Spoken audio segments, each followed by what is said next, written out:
Thought you missed out on the legendary Tom and Dan cruises? Well, they're back. Presenting the 2024 Cruisin' Maybe One More Time Tom and Dan Cruise. Set sail from Port Canaveral on September 12th for 3 nights of fun. Destination, Ocean Cay Marine Reserve in Nassau, Bahamas. Oh, it's beautiful. Get unlimited drink packages and 2 Wi-Fi connections per cabin. Plus, those drinks are valid on all private island bars. A total value of $570. Non-stop onboard entertainment awaits. A live Tom and Dan podcast and social meetups will keep you buzzing. Don't miss this voyage. Book now for the best time since you twirled in a bikini and dirty white boots on Instagram. Britney, bitch. All brought to you by the DeWitt Law Firm, JustCallMo.com, Pyrospot Fireworks, White Claw, Sports Subaru, Villain Clothing, Celery City Craft, and BudDocs.org. Head over to TomandDanCruise2024.com. Bitch. Welcome back to A Corporate Time. Mo DeWitt's here. How you doing, Mo? Hey, guys.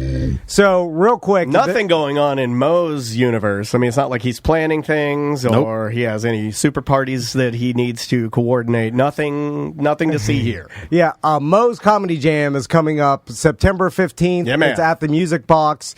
I'm really excited. At Tuffy's. I'm really, In really Sanford. excited for the second. This is the second Mo's Comedy Jam. 2.5. The first one was You're right. online You're right. during Yeah. COVID. Oh, yeah. Yeah, I keep almost forgetting that there was one online that I sat and watched it. Yeah. I very much enjoyed that. Rappaport was a part of that, right? Don't get me started on that guy. Rapping. Still very angry about that. Rapping. What happened with I old love Rappaport? Sabrina's happened with video rapping? was. I We remember talked to him. Sabrina's video Sabrina's from that video. was literally, to me, and her team that put it together and she wrote, it was perfection. I loved it. I mean, it was like a fully produced. It was it was amazing. so good. Like, she really hit it out of the park. Did Rappaport phone it? Yeah. Oh yeah, beyond Zoomed phone it in. So Zoomed I it don't in. think I've ever talked about this, but Okay, all right. we hired him. We paid him a bunch of money to do what he was supposed to do a comedy thing for it. Yeah. And so then he goes, well, since it's just me by myself, I need a second guy so we can kind of have like a conversation, make it more fluid, more natural. So we say, sure. So he asked for more money for a second guy. There was no second guy in the damn video. So it was just him. Write The that down. truth comes out. It was just him hidden second guy. answering like random like questions like, Yeah, who's yeah. your favorite team in the NBA? Hey, who do you And I was think like, the Knicks what is this is? crap? Oh, and, he NYC, oh yeah. and he sent it to us like a half hour before the show was supposed to go live. Oh, yeah. So we were like having to try to upload the thing at the very last minute. We didn't know if it was going to go live on time. I remember this. Yeah. Just that guy. Still angry at him. Oh man. Let's Let's end the what are the newest comedy. Do you still have his Zoom link? I still have the video, yeah. Let's end the newest show by live Zooming him, see if he'll pick up, and confronting him about how he tried to ruin the first Comedy Jam. There's something that I really like about someone not trying at all. Not caring. Not caring at all. Not caring. It happens to us a lot. We got a lot of these. You say that, then you send text messages about him and get in trouble. We got a guy. We got one of the guys from what was the band? Wang Chung. Okay. Jack. Oh, yeah. I forget the guy's I forgot his name, too. But he's the lead singer of Wang Chung, right? Oh, Okay. lucky us. We get to interview the lead singer of Wang Chung. Jack Hughes. Yeah, that's Jack Hughes. That's sarcasm because no one cares.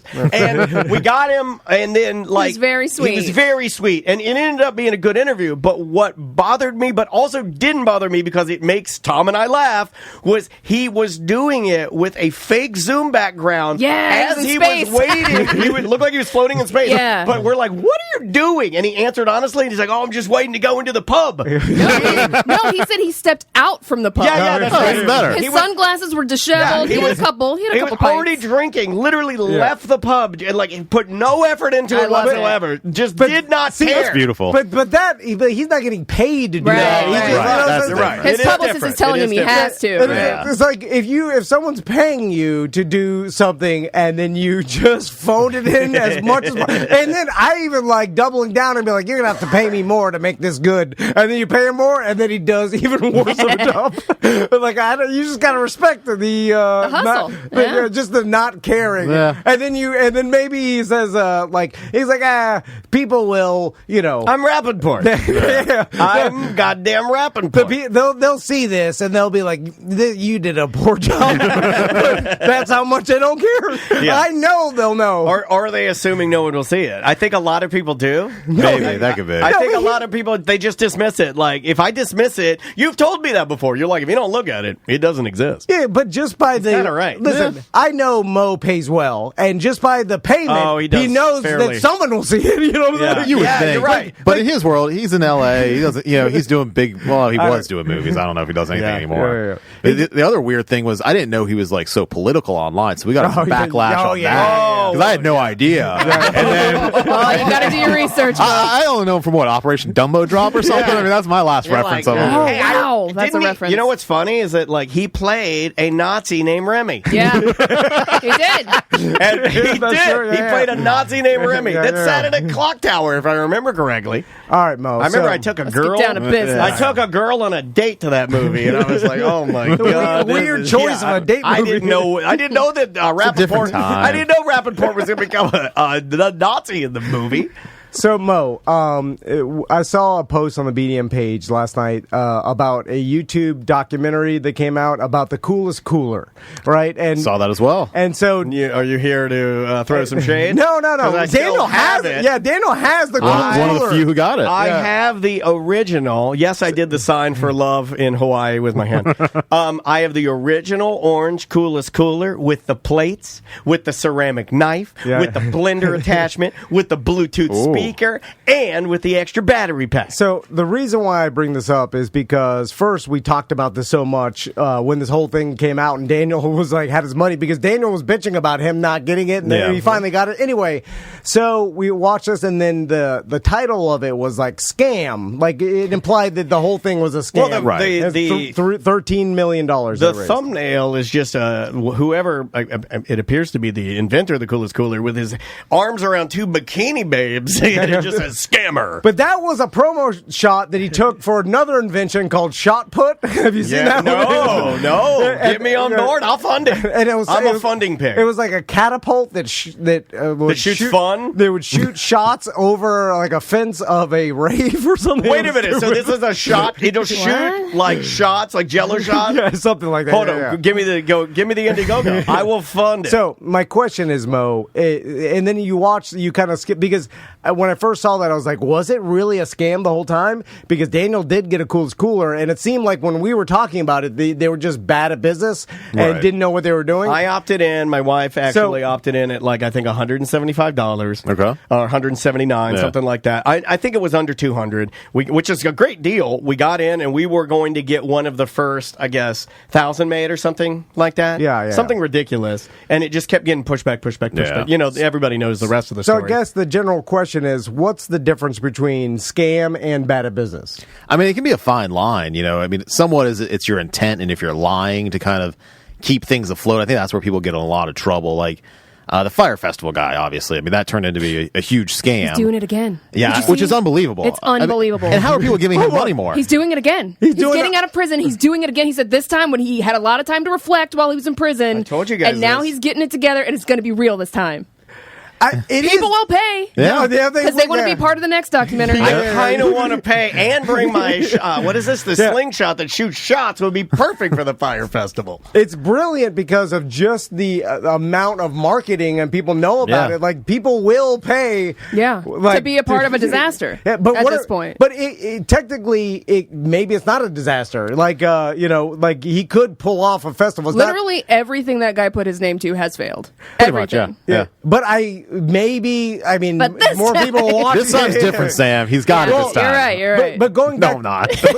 does it matter the track record when it comes to bad at business or scam? I mean, because It only does if people don't invest. I feel but like- if people do invest, it didn't matter. okay, Right. so yeah, Yeah, but what he did, he lied to investors, he lied to the public, he deceived people. Now, I think, originally he intended to have this festival, but, he was bad at business, and then he lied to kind of cover it up and lied to get more money to both investors and attendees by saying, oh, we need more money, so buy these $1,000 wristbands and you get extra this, this, and this, and that was all a lie. So when you start lying to cover things up, that's when it kind of turns into fraud. I don't think that happened with Coolest Cooler, though. Like I'll tell you what I think happened with Coolest Cooler. I don't know the exact short of the long here, but I think it was intended to be a legitimate GoFundMe or Indiegogo. It was intended to just be the world's most party cooler. Yeah. And this cooler is all party, And then it just, I think from that point, it spiraled out of control. Well, there's been stories where, like, back in the day when Oprah would be, like, her favorite things, even if it wasn't a big company, if she mentioned it on her show,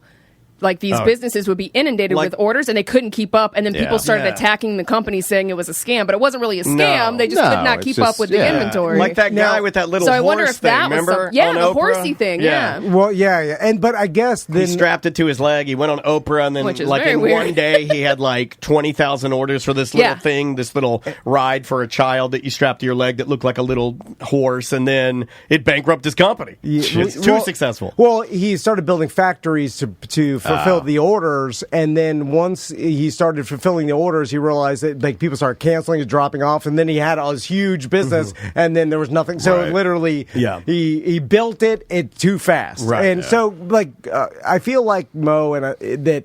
Businesses could turn into a scam. It can go from bad at business to scam once you realize there's no way I can do this, and then you start telling people you still can. Right. And is that kind of the you tell people idea? you still can. You lie to investors. You lie to banks to get money. I mean, that's where you start committing fraud. I mean, did the Coolest Cooler guy face any criminal charges, or was it just kind of people were saying it was a scam because they didn't get their coolers? I think that's it. Right. I think so. It goes to And like I a got bunch my of cooler, and supposedly I got it twice because they shipped it once to me, and I was on vacation, and it went back, and I never got it. But so the only recourse, because it's a bunch of people's small amounts of money, like a bunch of people are out $100, right? And then they'd have to like band together and do a class action lawsuit to get your money back. Now, what could I have done? Like, okay, so I order my Coolest Cooler. I'll give you an exact problem that happened to me. Didn't have my cooler yet. Had been waiting months and months. I think at this point, a year. Yeah. I go into like a Dick's and I see a Coolest Cooler on the actual shelves in there. It made Andrea really mad. Andrea's like, we haven't even got our cooler, and there's one right in it was like the lime green Coolest Cooler, and she's like, it's even in a new color. I'm like, oh great. There's nothing really worth doing, right? I mean, I put a minimal amount of money in. $180. Yeah. It's like, there is risk, of course, when you do these sort of things. Right. I'd already kind of put that 180 down the toilet. I'd already kissed it away. But is there anything you can do even for small things like that? Like I go to you as my attorney and like, what do we write a letter or what do we do? Yeah, I mean, typically you'd ask for your money back. If they refuse to give you your money back, then typically you're looking at getting a group of people together because, hiring a lawyer over $180 probably isn't worth it. But if you get 100 people or 1,000 people together, then it can become worth it if they haven't, fulfilled their promise to all these people to deliver the cooler within the time frame that they said they were supposed to. And then, but like, how often can someone just claim ignorance? Because I love that claim. I hope a lot. Please be it a lot. I claim that a lot, and it's the easiest thing to do. It's just like when someone accountability is your favorite. I know. It lets you out of anything almost. I did not know. In your brain, it does. Not to everybody else. But I feel like you can only do it so much where it gets to the point where there's so much evidence that should have pointed you to that this is way in over your head and you should stop taking orders and you should stop trying any of this. There. And but that's hard to kind of prove that you didn't believe you still could do it. Because if you're testifying like, I still could do it, I thought. And then everybody's like, well, you didn't even have any means to build these things. And they're like, I thought I could. And he's like, he's just dumb. Yeah. Is that basically? Yeah, I mean, there's an intent aspect to it. If you never had a factory to build anything and you're still taking money and still taking orders, and people are asking for refunds, and you're refusing to give them without any, potential ability to fulfill the order, then now you're committing fraud. Gotcha. But if it's just you have so many orders that it's backlogged and it's going to take 3 months longer than anticipated, well, now you may just be bad at business rather than be committing fraud. You're not intending to commit fraud. Gotcha. Is there any way we can set ourselves up to always lean towards bad at business, or maybe we should just always remember that when we're doing something risky, just remember to make it look like you're bad at business. So that's why we named our beer fest that. Yeah, I know. Because I know. in court, a lot of people think we're stupid, Mo, but I know it's court. really hard to be this dumb actively, guys. You have no idea how tough it is to do this. When Mo's like acting drunk. You ever seen? People can't do it. People can't do it.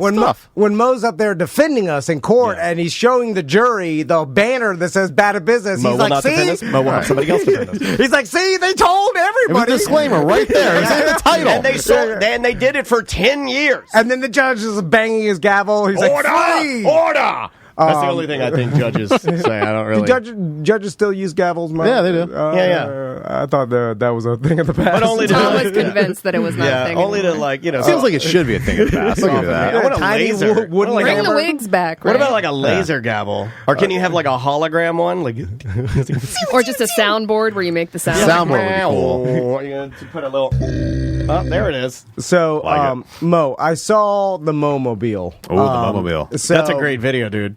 And All Forrest, I give him a lot of credit. Yeah, I was did a giving him great props job. when he walked in this morning. Yeah. That's a great video. so I wanted to ask you about having a wrapped vehicle because I've often thought this when we had the Griff truck and Sam Oh, was good driving old it Griff around. truck. Is that The Deathmobile. one day? Still running. I want to let's wrap my car at Tom and Dan. Well, okay, this is what I want to talk about. And since you just wrapped the Mo-mobile, I did think about when I was like laying in bed one night, I was like, I wonder what happens if Sam, if that thing blows up or sets on fire or something because it was a hunk You've of junk. already put me in one truck that caught on fire. Well, and then it's on the side of the road or it's crashed into something and then it's burning and then the All news... you see is Tom and Dan in Yeah, flames. yeah. And then because it's wrapped in Tom and Dan, yeah. and then the news is out there filming You gotta it, have an Sam- entertainment. If you crash this, Lead paint on that, make too. sure you rip the wrap off as fast as you can while it's burning. Yeah, it burned Sam's top off. She's running around.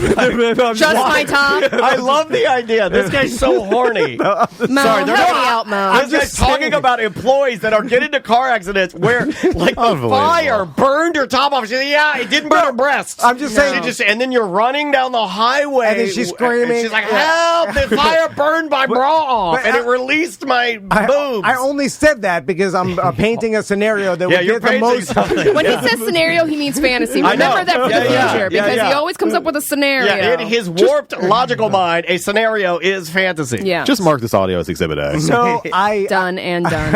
and then it's all over the internet. Yeah. And then I did think because the truck is wrapped in Tom You and see Dan. that naked girl fall out of the Tom and Dan mobile? I'm like, that's got to be worse for our company. It can't help us. It can only And hurt it us. still had the old phone number on it that had the word pimps in it. And I'm out there with my top A off. naked woman's top was burned off as she fell out of a pimp truck this afternoon. Oh my God. It's some pimp company.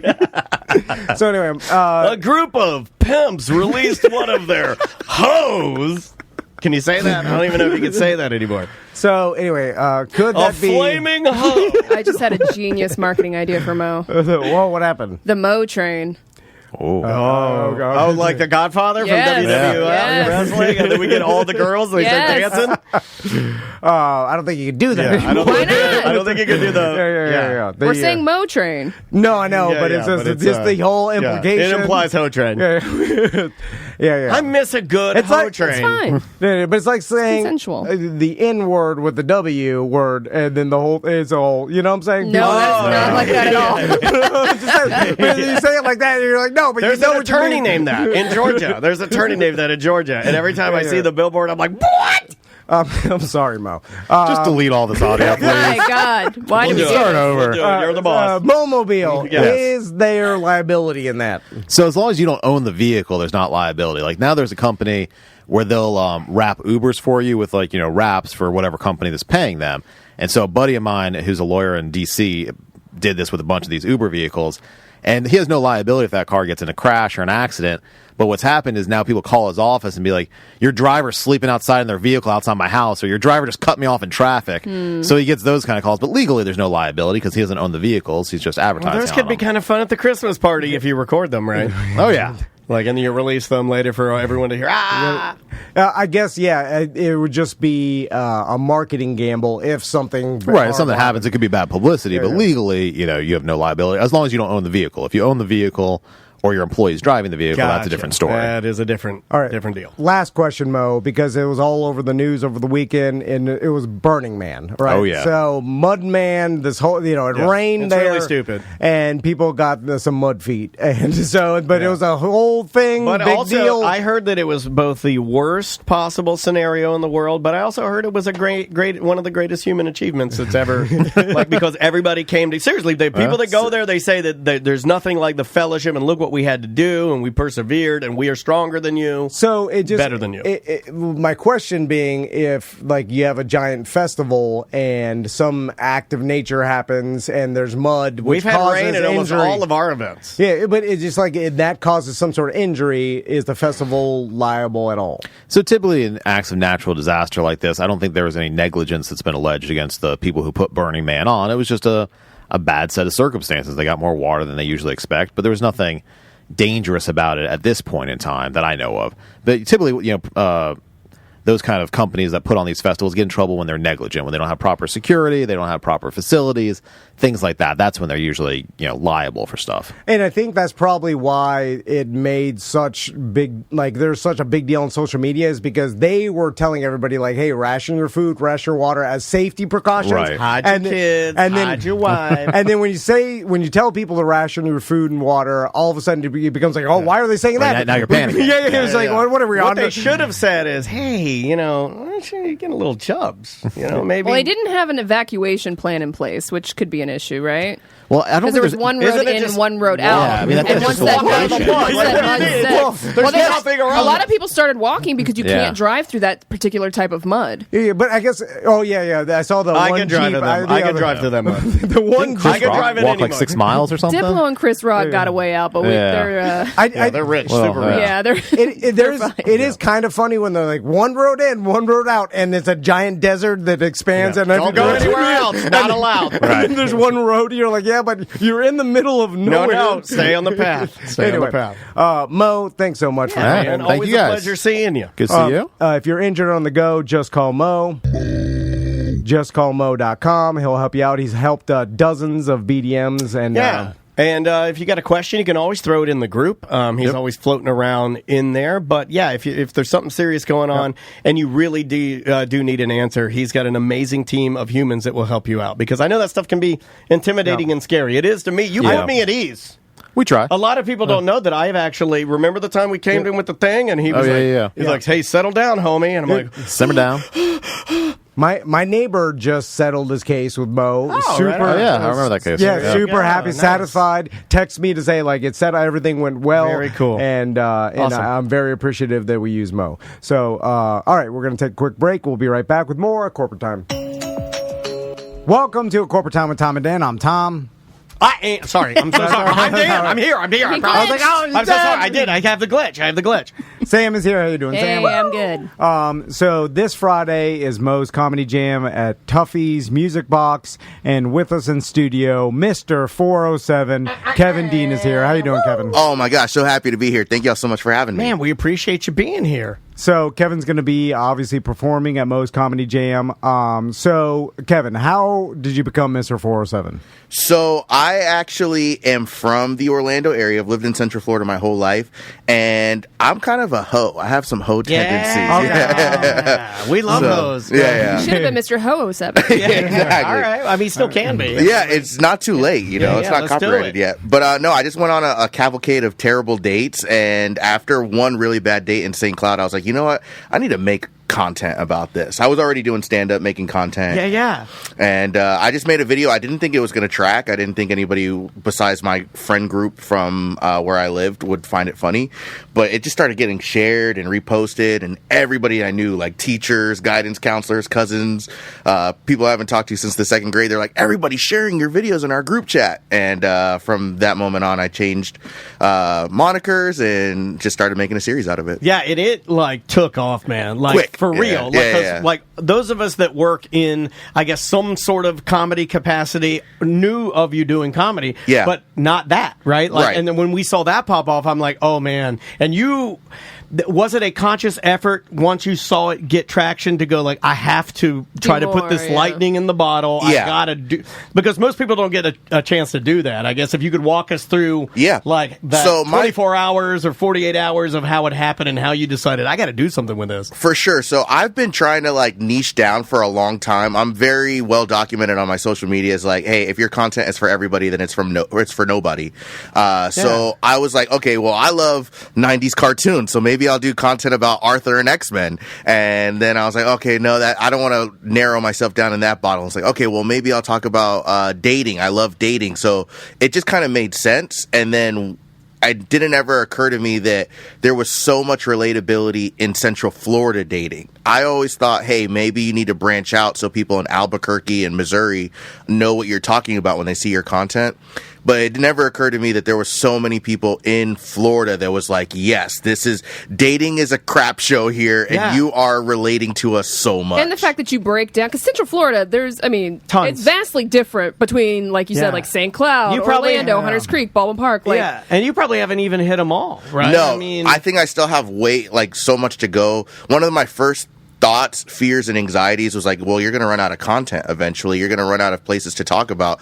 And then it just opened my eyes to all of the venues that wanted promo, all the restaurants that I could talk about, cities. And then hopefully I expand. I want to travel all over the country, and hopefully I do a dating in every city, state content for years to come. You kind of stumbled on something that you're, Tom, sort of a champion on, that it took us a while to kind of fully understand it, because I think in a lot of ways when we started our podcast, we were chasing that everybody podcast type of vibe too. Yeah. Or trying to chase the world. Like nationwide. You don't need to do that. I mean, what you were just talking about is basically our business model. I mean, we're a lot more powerful local than we are worldwide, but that doesn't mean that the people that are local are less abundant. Right. I mean, there's a ton of them. I mean, there's millions of people in Central Florida, millions, and they got money. Yeah, and you can create a lifelong business just from Central Florida. It was brilliant. And when I saw you doing it, I'm like, oh man, this is so good. So, Kevin,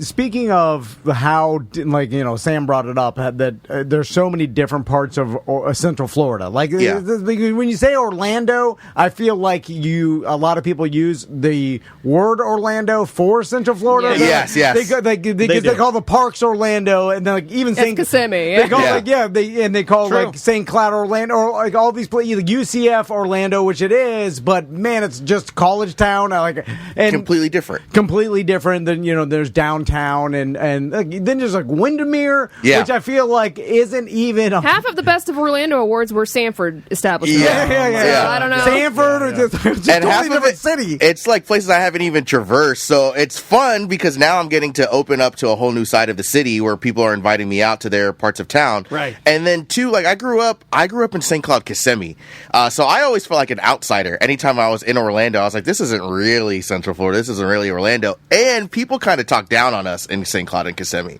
They make it's either Hicktown or small town. We did. Yeah. Actively, I would talk down about St. Cloud, Kissimmee, but I will tell you something. Every time I go there, I've always enjoyed it feeling a little more in the sticks than Orlando. I'm not going to lie to you. It's a raging good time. I like it. And you got a rodeo. Have you ever been to breakfast at the Coffee Cup? I haven't personally. I don't think he's allowed. Okay, there's that thing. I don't know. So I thought that was an urban legend. I'm hoping that they reach out to me for a rebrand, because I heard it was owned by Cuban guys, and it's just called the Cup. They're trying to run away from that early narrative stigma, so they really need Mr. 407 Kevin to do a video for them, setting them up for success. Absolutely, man. I think you could be the guy. It's Kevin's Cup.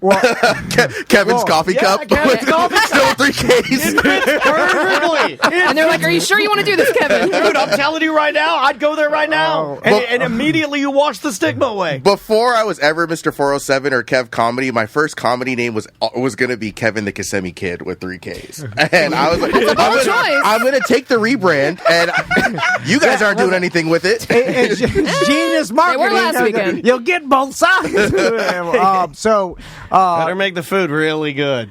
Really good. good. So when you're doing your content, do you like focus on making fun of the differences of Central Florida that everybody can relate to? It's like, the I-4 eyesore has become a thing that I see all the time on social media. After every hurricane, they're still there.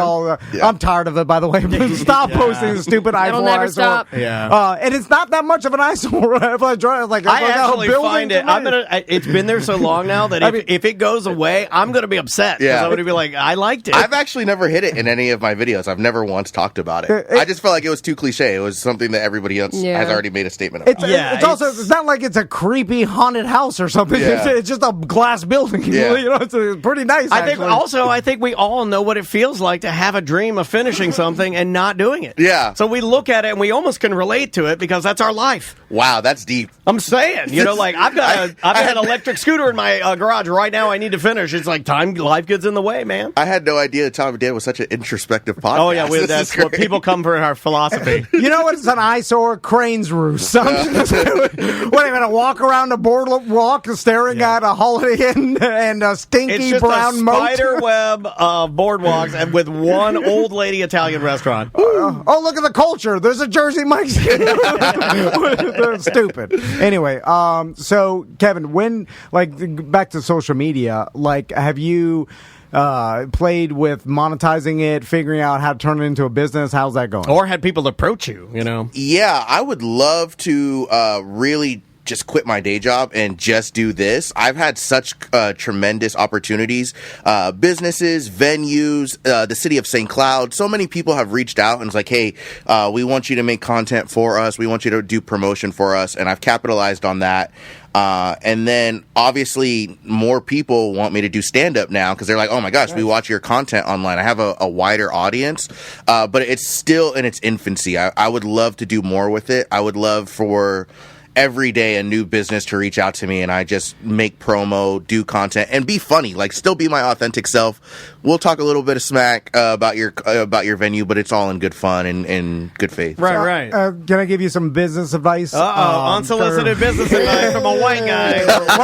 Here it comes. He's Mr. No 07. Don't ever take any of his advice. Just so you know, every black person he meets, he gives them a piece of advice. Oh my God. He says, can I touch your hair before he does it too?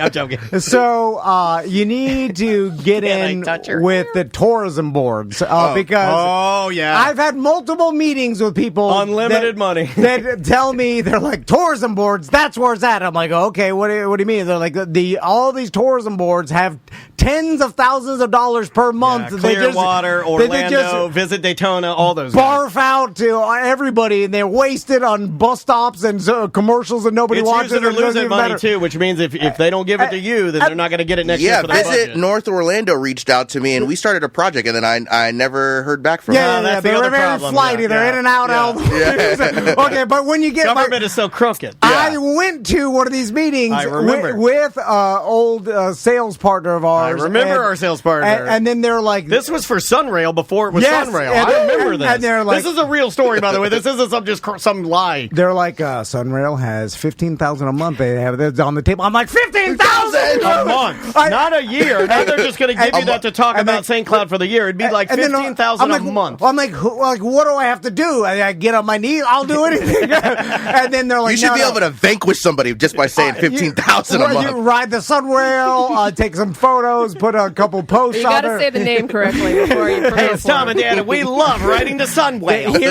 Here's the kicker: Whale's always on the brain. They don't even listen or care if it works. Right? They're just like they just give you the money, and then at the meeting, and something happened, never talk to them again. But once you land it, you're rich forever. Yeah. If you do land one of those, it never ends. Yeah. Then just keep writing you the check, and then you're really not even doing anything or promoting not much. I want the residuals. You're like, come to Orlando. Mr. 407 told you. Yeah. And that's it. One post, $15,000. Let's talk about within the comedy community. Did you have the sour grapes folks kind of be like, damn, I'm Mr. 407, or that hasn't happened at all. Nice. There is no ego up in my face, like overtly. So maybe people covertly are jealous or upset. Well, you don't give off a negative vibe anyway, so That maybe doesn't that's mean why. anything. You know comedians. Yeah, so they're like the worst people on the planet. Sam, write down I'll Mr. vouch for comedians. They're great. I love my comedy. I love them too, but they are mean as hell to each other. Real mean to each So other. mean, so mean, so mean. What did you want me to write down? Oh, Mr. 352.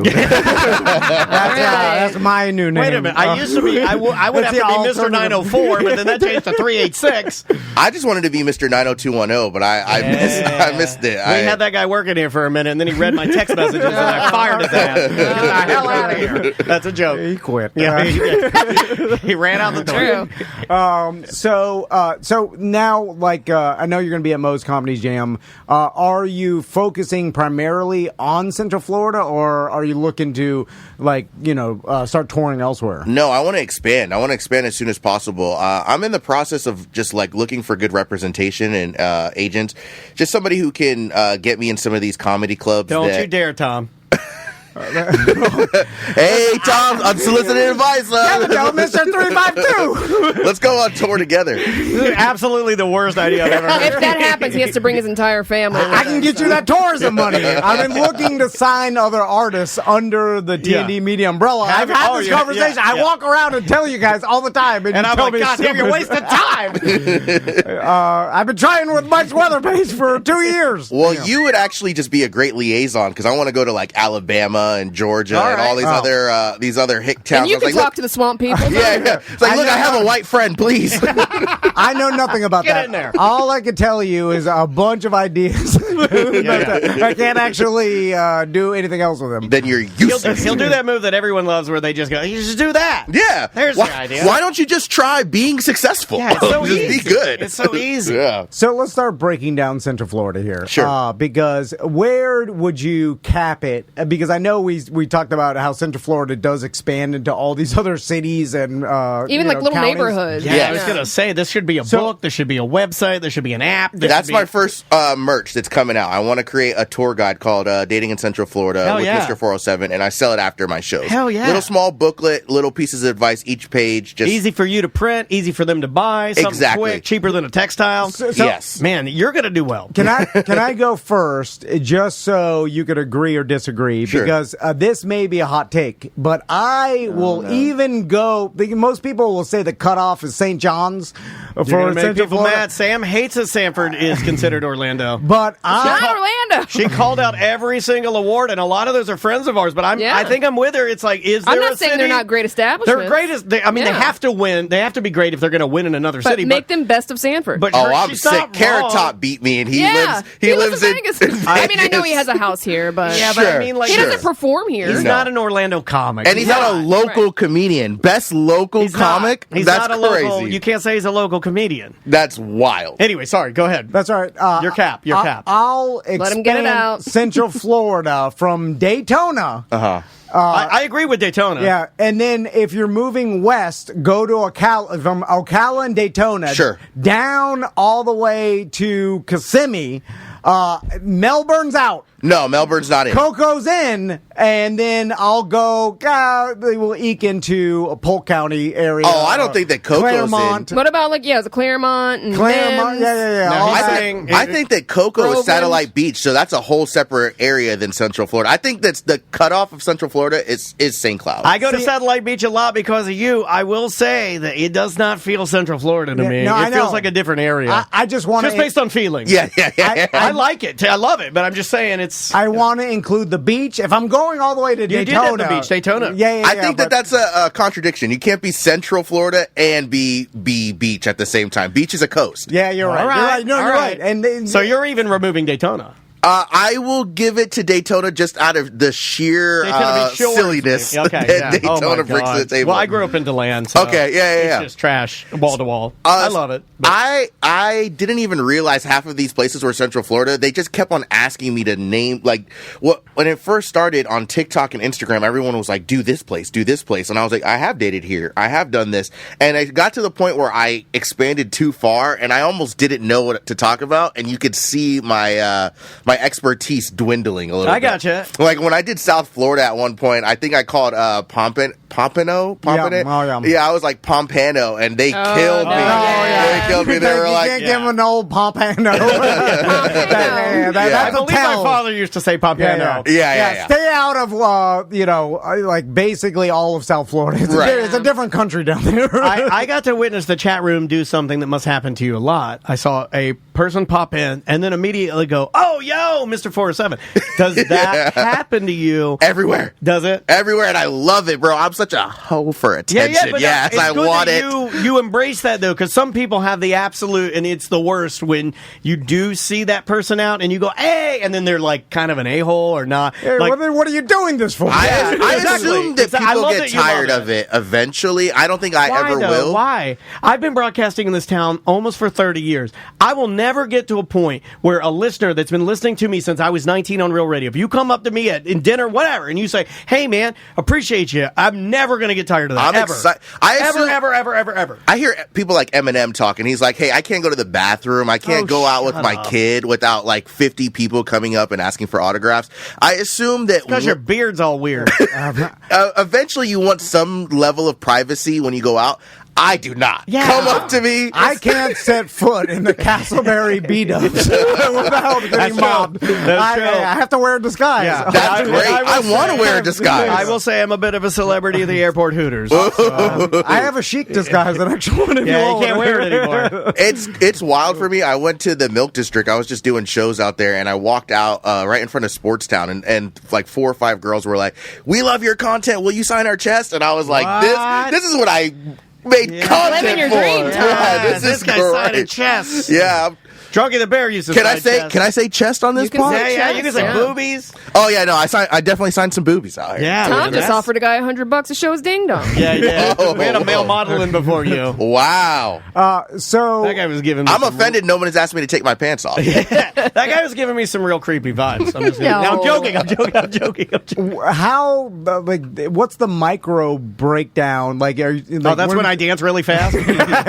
well, because Should we have him break down the neighborhoods we live in? well, yeah, I guess. Well, because I'll tell you. Do you know where Heroin Alley is? No. Okay. Well, Oh, man. No, I That's a name, stay away. that is a name you have given it. I specifically Very stay away from specific to heroin. you. police told me that's what they called OBT it. and Holden Well, is there's a- heroin. No, that's not a Heroin Alley. See what I'm saying? There's multiple heroin alleys. No, Heroin Alley is Goldenrod and Curry Ford. Oh, Goldenrod and Curry Ford. They've cleaned it up a little bit. Yeah, well, that's what it Since used to you be. lived there. It used to be called in 2004. That's what Yeah. Heroin They're trying to Alley make was Curry called. Ford cool now. So. Yeah. Curry Ford, yeah, they did try to make Curry Ford, Yeah. like in that Waterford area Hourglass too. District. Yeah. They I always tried. thought it'd be interesting if they put some, you know, like we have the Vietnamese area of Orlando is like my favorite for the food. It's good. Yeah, all the food is bomb around here. They should have made Curry Ford and gone with Ooh, like made an it- Indian district. That's what I'm saying. I mean, it just makes Should've. sense. Stupid pun, and you roll with it, and you put the good restaurants there, and Half Indian restaurants and then half Hookah auto mechanic stores. Yeah, This why is like not? there's a bunch of Ford yeah, dealerships. I'd be totally okay with it. And then I lived on Holden OBT Yeah. in the Carlton Arms South there. Carlton and Arms South. So And now he's moved on up to Castleberry. You Well, are Castleberry B-dubs. Deltona in between. Yes. Which Right. What was your take on Deltona? Deltona. What did I say about Deltona? Everyone's gay there. It's Okay. All right, yeah. very LGBTQ friendly. Okay. The shows When did that happen? that was not my experience. So apparently there's 2 Deltonas, and I didn't know this. There's a part of Deltona that's like very like sketchy. Yeah, And yeah. then there's another part That's that's the only like part I know. there's like a whole There's a gay part. there's an art district part of Deltona now where it's like mannequin stores and then just a bunch of like dive bars that are all like with the pride flags on the front. They're all LGBTQ Where's friendly. If I'd have known that, I'd have moved to the Pride section of Yeah, Deltona. yeah. I'd have stayed there a little longer. That must have been after 2008. No, this is very new. I just did a show out there, and I've only performed in Deltona once, so it might have just been. Wow, look at that. They got a club there. Yeah, I did a good comedy show out That's there. awesome, man. Yeah. Have you ever had a place that you did it and then like it was the one that you got the most amount of heat and you're like had to retract or say like or is that not you would put too much actual thought into it to ever let that happen? In a video or stand up? Either. So in stand-up, I don't know if you guys have ever watched me, but I'm very likable. Okay. So nobody ever gives me any pushback. Gotcha. I'm just a very happy-go-lucky guy. They're like, this guy, we want to be friends with him. My videos, on the other hand, yes, I have gotten some pushback. For all of the trolls that are on the internet, they are not in the Dating in Central Florida series, so I've been really lucky. I think when there is pushback, it's legitimate, like, hey, you don't know the name of our city. You're talking about a town that you actually never been in. Gotcha. Well, Which that's is not even right. that bad. Yeah, I rightfully would so. feel like if like people got super offended. No, nobody's getting But offended. usually people laugh along with it, right? Yeah, 'Cause everybody- they know that their neighborhood. It's either, I think they either ignore it, like, this isn't for me, I don't get it, or they get it and they're like, yeah, this like, is yep, he's really right. relatable. Yeah, there's not really much in between in this specific series. Now we're going to go around and talk about our most hated parts of Orlando. I'll go okay. first. All right. Round table. Metro Orlando. I've never liked it. What is Like Metro West? Yeah, Metro West. Oh, I hate Metro West. There's nothing good there. I don't understand it. Crystal lived there when she first moved to Orlando. Too many bushes shaped like things. And Yeah, it's just Kirkman's like rich uppity cousin. Like, why are you here? We get it. You like teak. You go to teak. Yeah. Everybody loves a good burger. What else you got? That's it. It's Nothing. all apartment complexes. Yeah. Too. Like that's all the culture that's here. Yeah. Anyway, what about you, Mr. 407? Oh man, I really, really hate Poinciana with a passion. If I have to do anything in Poinciana, I'm It's a pain sick. in the ass to get in and out. It sucks. And my Yeah. grandma lives in Poinciana, and she lives by herself. God bless her heart. And she just needs company. So sometimes I'll go to Poinciana. Come see me, baby. Just come spend some time with your grandma. I'm like, damn it. Damn it. Can we go hyper small? Yeah, I am. How about Ravanage? What's that? Outside of my hate expertise. Ravanage. What's Ravanage? I hate No, Ravanage. Ravanage is right next You know to the old. Ravanage? No. Okay, it's on 1792 and Lee Road.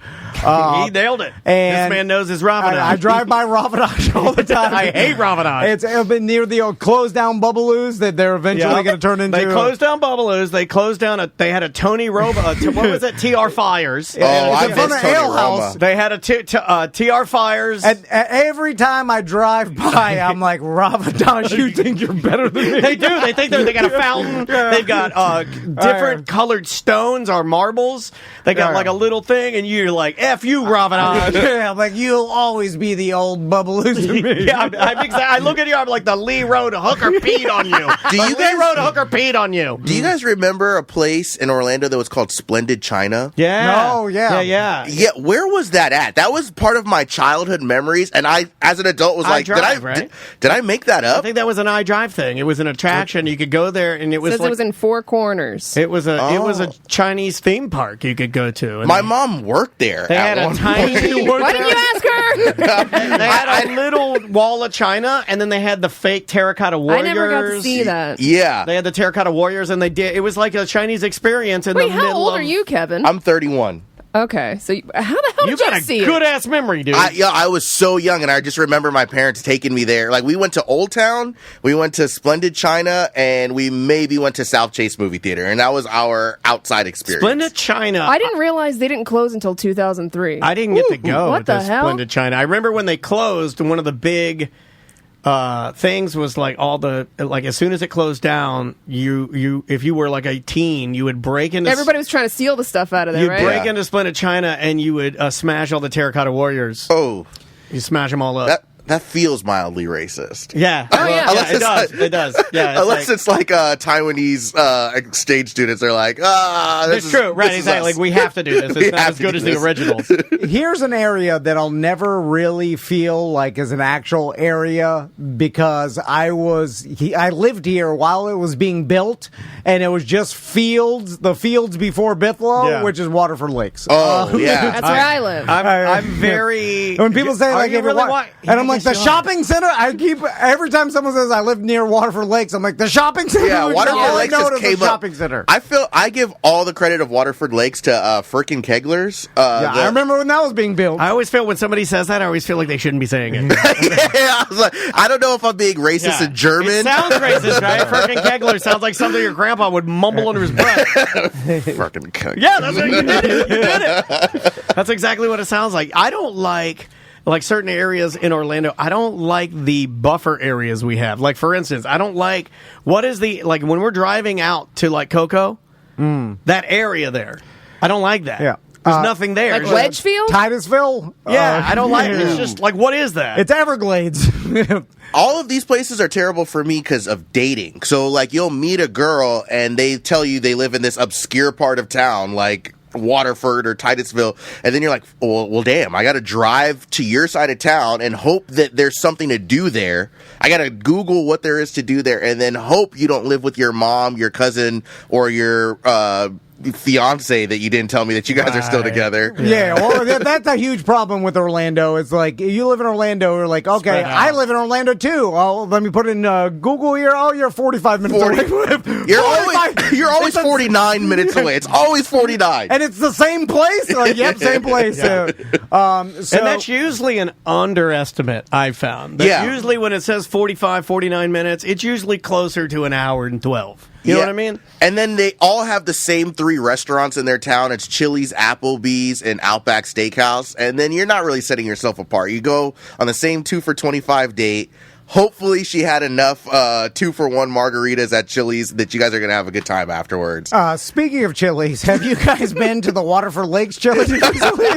It has fallen into disrepair. Why do you continue to go to Chili's? This guy's Chili's for life. He goes to Chili's like once every 2 weeks. Also, there's a million other restaurants over You there. go to Chili's more than, dude. You The have honey chipotle chicken crispers are everything. During the pandemic. I mean, I go to Hooters a lot because I like it, but you go to Chili's way too much. I forgot the mugs are plastic. Yeah, I don't like that. It always gets me. It's weird. You know And what they're happens? 3 inches thick. I go to grab my mug of my El Presidente margarita, and I forget that it's not glass, and I've already put enough strength in my arm for glass. Yes. And then I end up throwing my margarita into the air. You're like a Viking that's just enjoyed alcohol for the first time. I gave it the glass strength, and it was a plastic mug. Yeah.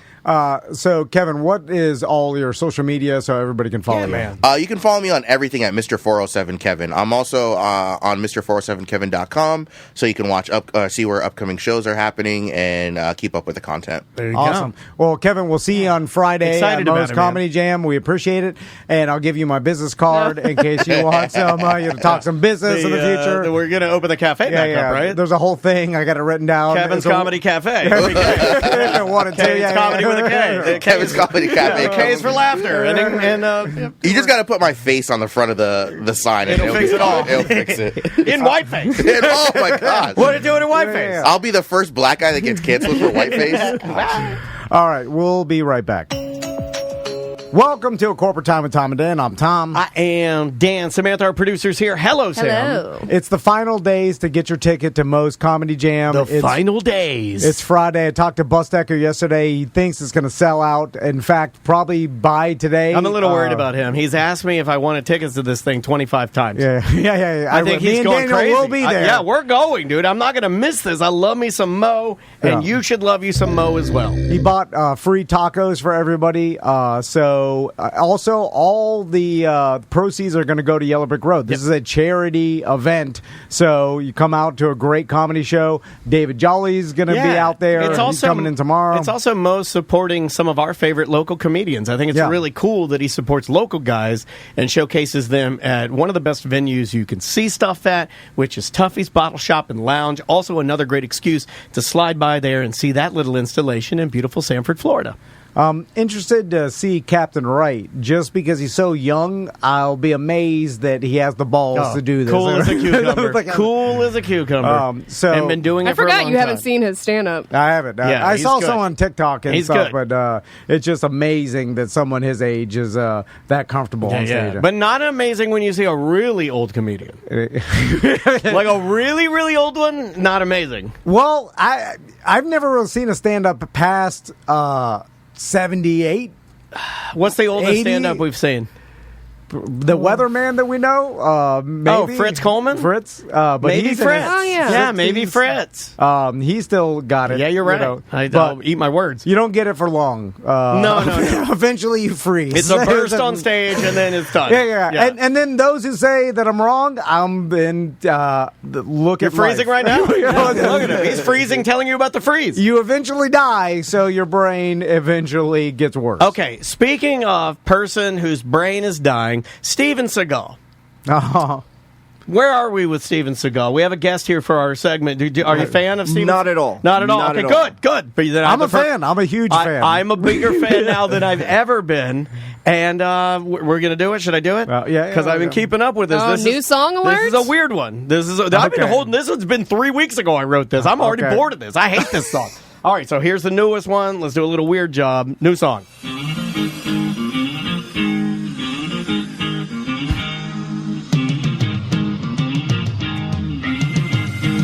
Get your barbecue. What do you do? Like a dad barbecue song. Tick tock, tick. What do you do? Tick tock, tick. What do you do? Tick tock, tick. What do you do? Slobs keep on working, working, working. Jobs on a Wednesday. Yeah, it's funky, man. Slobs keep on working, working, working. Jobs on a Wednesday. I look just like Steven Seagal. Karate Pig. Big Steven Seagal. I can barely lift my leg. I look just like Steven Seagal. Jet black hair. Oh, I am disgusting.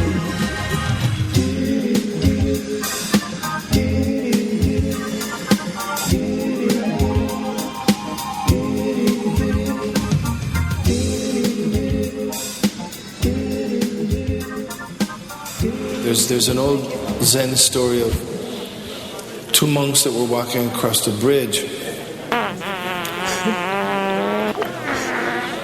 And the junior monk said to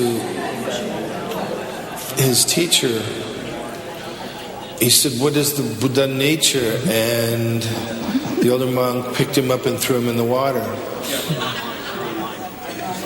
You know? There you go. There you go. I was waiting for the hair at the end. Wiser words have never been spoken. So there's that, you know. He threw the monk in the water. You can tell any story and just like mention a monk involved to try to get some sort of cred. Yeah, he it was. could be the worst he thing. forgot the entire. You could look up that entire parable that he was trying to pass on as a little nugget of wisdom, and he just really screwed it up. I like having so much confidence that when you forget what you're even saying, power through it. That you still confidently finish. Even if it has no, and then you look at that person, like, and then you look at the person that you messed up. You messed up the entire parable. You messed up the entire thing. The nugget of wisdom has been torched, and you still looked at the person like, you got it, right? You got it, right? I just gave it to you. Did you get it? You didn't get it, did you? Let's do it again. Ralph is here. How you doing, Ralph? Hello. Good to see you, Ralph. Yeah, great to be here. So, Ralph, what is your weird job? So I work as a nude model, figure model, fine art model, however you want to put it. Oh, you're a pervert! Hold on. Yes. Pervert. I just show up and show my naked body. Yeah. All right. Know it. All right. So, how did you get into nude modeling? Did someone ask you? I have no idea. It just happened. No, it is one of those jobs. People ask me, how do you get into it? Like, objectively, how does one Normally get into it? Normally it's other perverts. And hey, I want to be able to show my penis to everyone, so help me out, brother. But the way it happened for me, because I still have no idea how you, like, break into it. But for me, I was working my day job with a very close friend of mine who also worked at my day job with me at the time. Hey, you got a smooth penis. And so at the time, her name is Crystal Dombrowski, and she's a local artist. And at that time, she was working part-time as an artist, full-time at the day job that we both at the time worked together. And then I was full-time doing that, and just the rest of my time just kind of working out and trying to stay in shape because I'm, post-divorce life, so that's what you do. You just work out all of the time.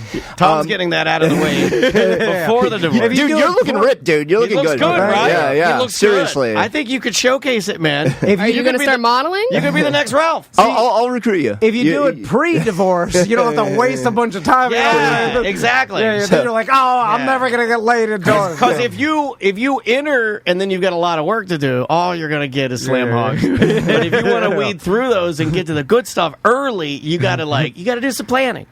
So as I was saying, working the day job, and my friend who is an artist was like, Ralph, just out of the blue, you ever think about being a model? And I was like, what are you talking? And she's like, well, you work out a lot, and you sculpt your body, and you're in pretty good shape.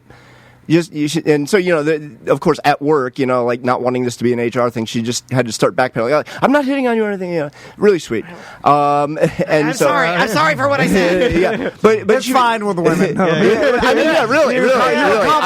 I am reporting no one. It doesn't work the same way. We all like it. So, I don't know. Everybody should tell me how beautiful I am. So I was like, nah, and the funny thing is, I had actually years ago, kind of talked with a talent agent because I wanted to kind of break into. I'm gonna make your penis a star.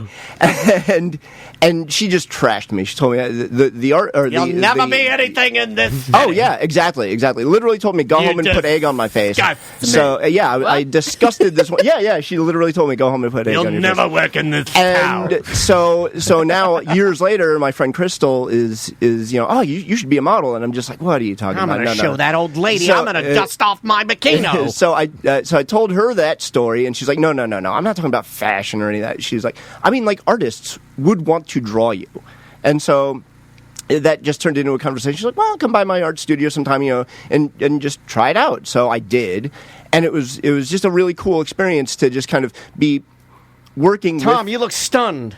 Well, you were laughing inside. You were laughing inside. I can see it. There's a lot of things to unpack here, including the fact that they turned up the pressure washer during your story, which I immediately got mad at. It actually helped me. Like, it brought me more into the story. It was like, I was like, why'd you turn it up? Wow, I mean, the story went up. I felt like it was a natural cadence of the story. A couple things. Okay. One, if this was the sexes were reversed in this scenario, I'd be extremely inappropriate and creepy to keep. Yeah, you can't do that. You ever thought about being a nude model? Like, I said that to every woman I meet, and I'd be arrested in like 5 seconds. And then second, the irony that you guys have tried to convince me to start an OnlyFans for the past month. Hold on, we've encouraged you if you want to do it. And that is totally different somehow. Yeah, that's entrepreneurship. Not creepy at all. We're trying to get you rich. Yeah, exactly. You could pay me and make me rich. Too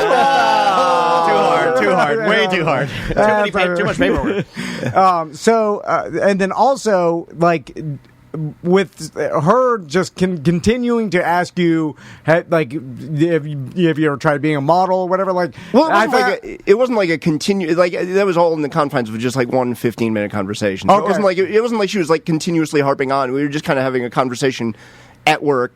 And there's because we're not getting you in trouble. You're fine. I feel like there's other reasons that she must have picked up on because with What do you mean? Okay, so well, give me another reason. When you're a nude model as a male, right? Yes. One, I guess a selling point is your physique, right? Which you could obviously tell. Not necessarily. Not necessarily. No, you're exactly right. Well, I feel like most aren't. Most aren't. Most are like normal. So I mean, honestly, in the art modeling community, like it is kind of one of those, and it sounds cliche to say, but it is very true.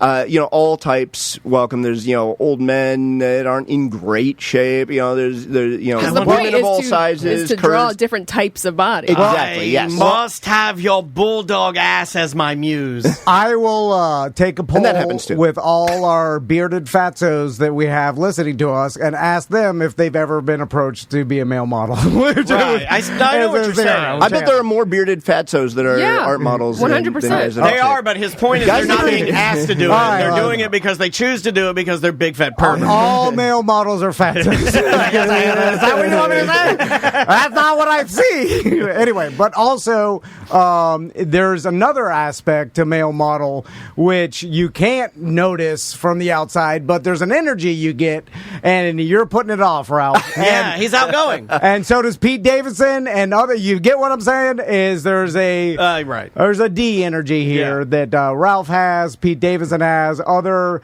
dudes that are in your category of body type. I don't know if it's the skinny, whatever the big D energy is. Right. And I think most of the models you see, are they of ample area down there? I mean, well, it's not elevator button. You got to have something. I'm going to imagine, based on what we were just told, that most of the guys that do nude modeling are big, fat, bearded fatos. I would imagine that there would be a higher percentage of elevator buttons, just based on the stats. So the penis size thing is kind of a non-issue. You didn't have to say it like that. Gross, dude. Gross. Straight gross, Ralph. It can't be a total non-issue. No, really, believe it or not, really is. I mean, the majority at that point, you of people, just draw women.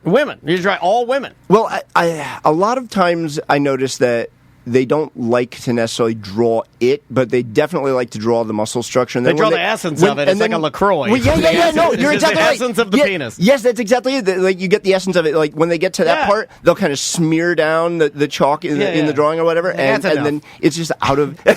I have noticed that in a lot of new drawings. I just stayed in an Airbnb when we were in Atlanta, and the woman that owned it, we figured it out through snooping with all the different crazy art on the walls. That this woman was a really amazing artist, a really good charcoal artist. Yeah. And almost every one of and I'm sure she chose this because there's family staying there and stuff like that, but most of the models, when you did get to their genitals or even their breasts, you're not seeing very much of the actual detail. It's like a smoky haze. Yeah, you're seeing more of the fluid form, which is, I guess, what you're saying now. So you start at the bottom and then it just goes, it fades into smoke. Exactly. A lot of times with the charcoal, it fades into what looks like a smoky image, which is artistically really neat. And so I wish mine did that in real life. I wouldn't be quite as disgusting when I was walking around if it didn't have all the details. So I want to know about your first time at being a male. You never forget nude your first model, time. Because what I've seen in television shows and movies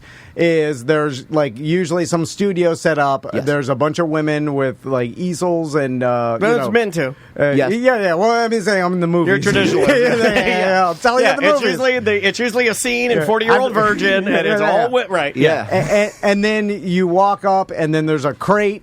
And then I don't know if you come out. That's all you got is a crate. Let's talk about put a sheet over it. I'm not sitting on a dirty crate. Tell me about your first experience. So again, my first experience in the realm at all was actually posing for Crystal, my friend who kind of recruited me into Tom's wife.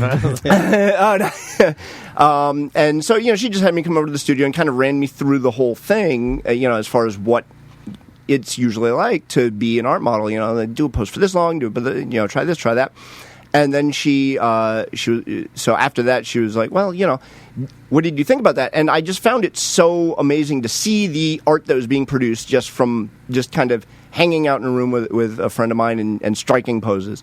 So she introduced me to another friend of mine named Megan, who was looking for somebody to help her out. She's also an art model who was working with artists, Eddie being one of them, actually. Oh, yeah, buddy Eddie. Love that guy. Yeah.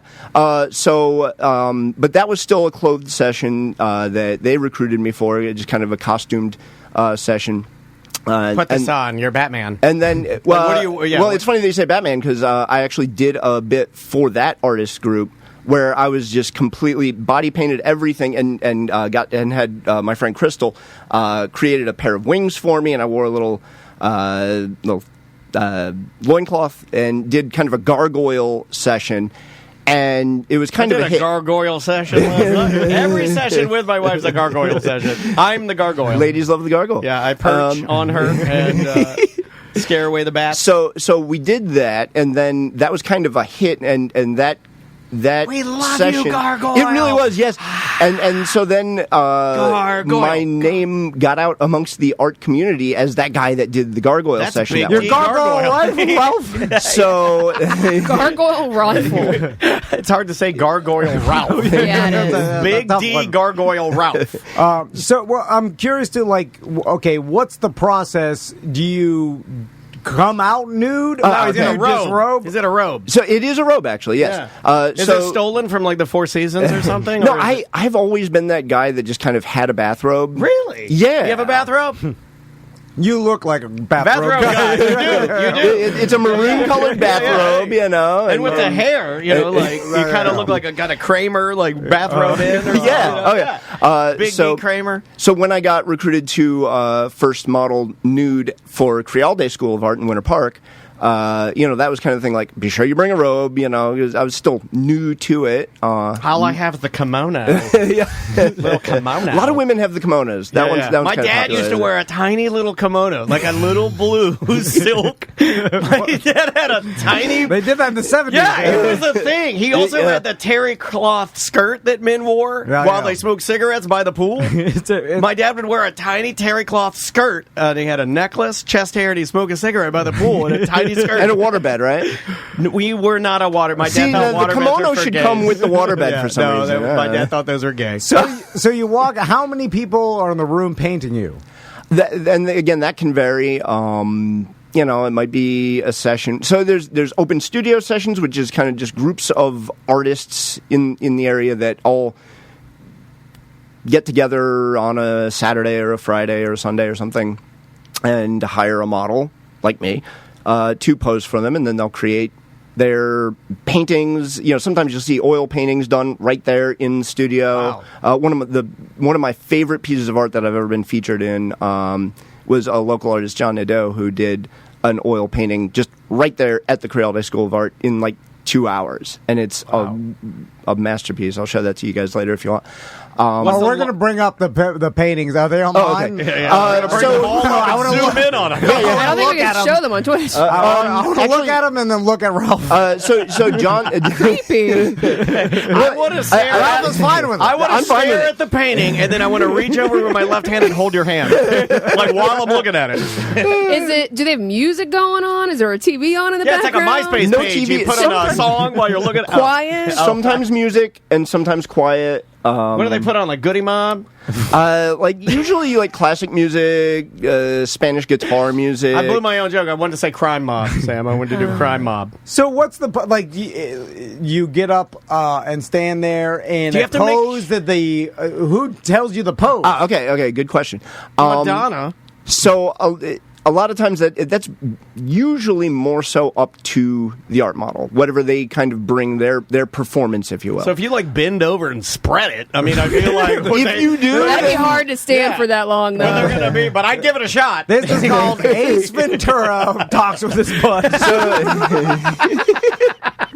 And this is why we can't talk art with you, Tom. 94. La la la la la la la la la. Only the best references are coming in. Man. I mean, it's kind of the art. It's kind of the art model's responsibility to know where your butthole is when you're in the room. Calm down. He's a lunatic. My God, are you drunk? But you got to know what pose you're giving, and how long do you? What's the longest pose you've held? Longest I've ever held was probably around. Well, so if I'm doing like just a portrait where I'm sitting very comfortably, I'll go for like a full hour. Okay. That's a long time. But that is a long time, and a lot of, even sitting comfortably, like that can be a challenge. Typically, your longer poses, like if you're doing what's called a long pose session, you'll do 20 minutes in a pose, 5-minute break. Go back to that same pose for another 20 minutes, 5-minute break, and on and off throughout the duration of your 2 to 3 hour session with those artists. So they're trying to capture that image, that pose. If you're doing what we call a short pose session, it kind of varies throughout, and that's more about giving poses that are high action, a lot of power, a lot muscle of times structure type stuff. Where you're doing muscle structure is probably going to be more for the longer pose because they're looking for detail, versus the overall action. So the short pose, you're going to do something where you're reaching out and they're getting the overall. I'm reaching essence. for an apple. Actually, they do a lot of apples. I do it. Yes, forever apples. It's always like a peen. And I've been found out. Yes, lots of apples. If I need, like, what do I do? You can't use a banana. Sorry, they have 2 bananas in the shot. Do you? Sorry, I'm just trying to make Tom laugh. Do you, when you're doing this, do you take any consideration or thought into the hair on the top of your head or even your body hair? So, do you have to groom yourself in a certain way? You don't have to, but I choose to. Yes. Right. So, like, I because my brand, so to speak, is, I'm known for having a pretty good muscle structure and good muscle definition. Hey. So I do kind of try to make sure that I shed my body hair. So I do a lot of the shaving and manscaping and so on. That way, my muscle structure is popping a little bit more. We're sponsored by Manscaped. Promo code. I should get that. I can get you one of these. I can get you one of these beauties. You show up on the set. And just pick it right in front of the models. Nothing more impressive than when you're like, is this okay? Hold on, I can change it. Zip, zip. But then, as far as the hair on my head, I find that just keeping it wild and crazy also kind of offers a certain level of challenge to the artists that some of them really relish the challenge. Like, oh, your hair is fighting with me. And draw your head. Yeah, yes. Welcome to A Corporate Time with Tom and Dan. I'm Tom. I am Dan. Samantha, our producer's here. Hello, Sam. Hello. We had a big announcement on the BDM page, and if you're not a BDM, sign up Switching things up. TomandDan.com. What happened? She did like a voice. Hello. I liked it. I was like, oh, that's cool. I expected a puppet to come. You're ruining his plug. He's upset. Like, I don't care. Where the hell is Sam? It's a puppet. Anyway, we'll tell everybody else soon, but we tell all BDMs first with everything. That's one of the perks. So, yes, indeed. You can sign up at TomandDan.com. Joey Mazant is here. Hey! How you doing, Joey? Really good, guys. Good to see you, Joey. How you been, buddy? Really good. Thank you so much. So there's been a lot going on with the theme parks locally. Sam was telling me about a bunch of announcements. So because we have limited time, let's start rocketing through them. There you go. What do you consider the most important announcement? Only because, announcement-wise, we need a 2-hour spot to talk about everything that's eventually coming to the parks. Okay. But right now, it's Halloween. So let's talk about Horror Nights. Let's talk about Mickey's Not So Scary. Let's talk about Howl of Scream. Halloween is real prevalent right now in Orlando. Is it cheaper to go earlier, same price now in the heat as it is a month from now? Yeah, it's the same price. It's not about what time of the month or the year you go. It's what time of the week. It's like you want to go Wednesday or Thursday because it's cheap. Hey, it's not about the time of the month. So Wednesday or Thursday are the least packed days? Okay. Well, usually they're only open until midnight. They call them non-peak nights. Wednesday, Thursday, Sunday. Friday and Saturday, it's going to be significantly busier because it's a weekend. That's where parents dump their teenage kids off, and they're like, I'll come get you at 2 a.m. Gotcha. Again, though, in the heat of right now, it seems like not Halloween. Chat room saying that's not true. Chat room saying that's not true. Okay. Uh-oh. Yeah, what happened? What are they saying? Well, isn't September cheaper than October? If it is, it's $5 or $10. I look on the website, and where you can buy the tickets, it's like $79 to go on a Wednesday, Thursday. And maybe a Friday and Saturday, I believe it's like $89. Stop the bus. Listen, I trust Joey. He knows. Yeah, he's the guy. He's never got anything wrong. Disney Joey. No, but I trust the chat room. There's scholars in there. I would bet my life on everything I bet my daughter's life on everything that Joey says. Now the chat room. I would do that. I would do that to him. I would do that to him. Don't do that. Now I feel guilt. I'm guessing the chat room is just going online and looking at the prices. Well, they're all just yelling wrong. Okay. So I don't know. I'm not trying to do that to rattle you in any way. Go ahead. We have to give the real information out here. Well, almost all of September is sold out, but the only date that is left, the cheapest tickets are $149 for an adult, and if you go all the way till November 1st, they're $200. Oh, is that the last night? Yeah. So the last night's always more. The last 2 nights are $200. The week prior to that, they're $190. So that's a difference. Right. Yeah, that is a difference. I mean, if you go on Halloween, you're going to pay more. It's no difference to me, though, because I'm rich. Right? I go when I want. Yeah. I do what I want. I go see what I want to see, go where I want to go, the Addams Family. And, oh, my gosh, MC. And listen, when you're listening to this, just assume it's kind of wrong. Yeah. That's all. Just check for yourself. I've always assumed that when people listen to this show, that we're an entertainment-based show. We are not here to give you the facts. Just listen to, Halloween Hard Eyes, ha, ha, ha. That's all it is. I appreciate you. It's super entertaining to give you kind of wrong facts. Yeah, everybody knows it. I do get a bit of a grin. I do get a bit of a grin thinking that one of our listeners would go like, hey, it's the same price all the time. And then the wife would be like, no, it's not. We could have saved money. And then he gets screwed on that. And here's the kicker. No one cares. So that's even better. No one even cares. No recourse either. There's no stopping it. No care, no recourse. Exactly. Anyway. 90s radio. I love you. What is next, Joey? What's the next wrong thing? The next one.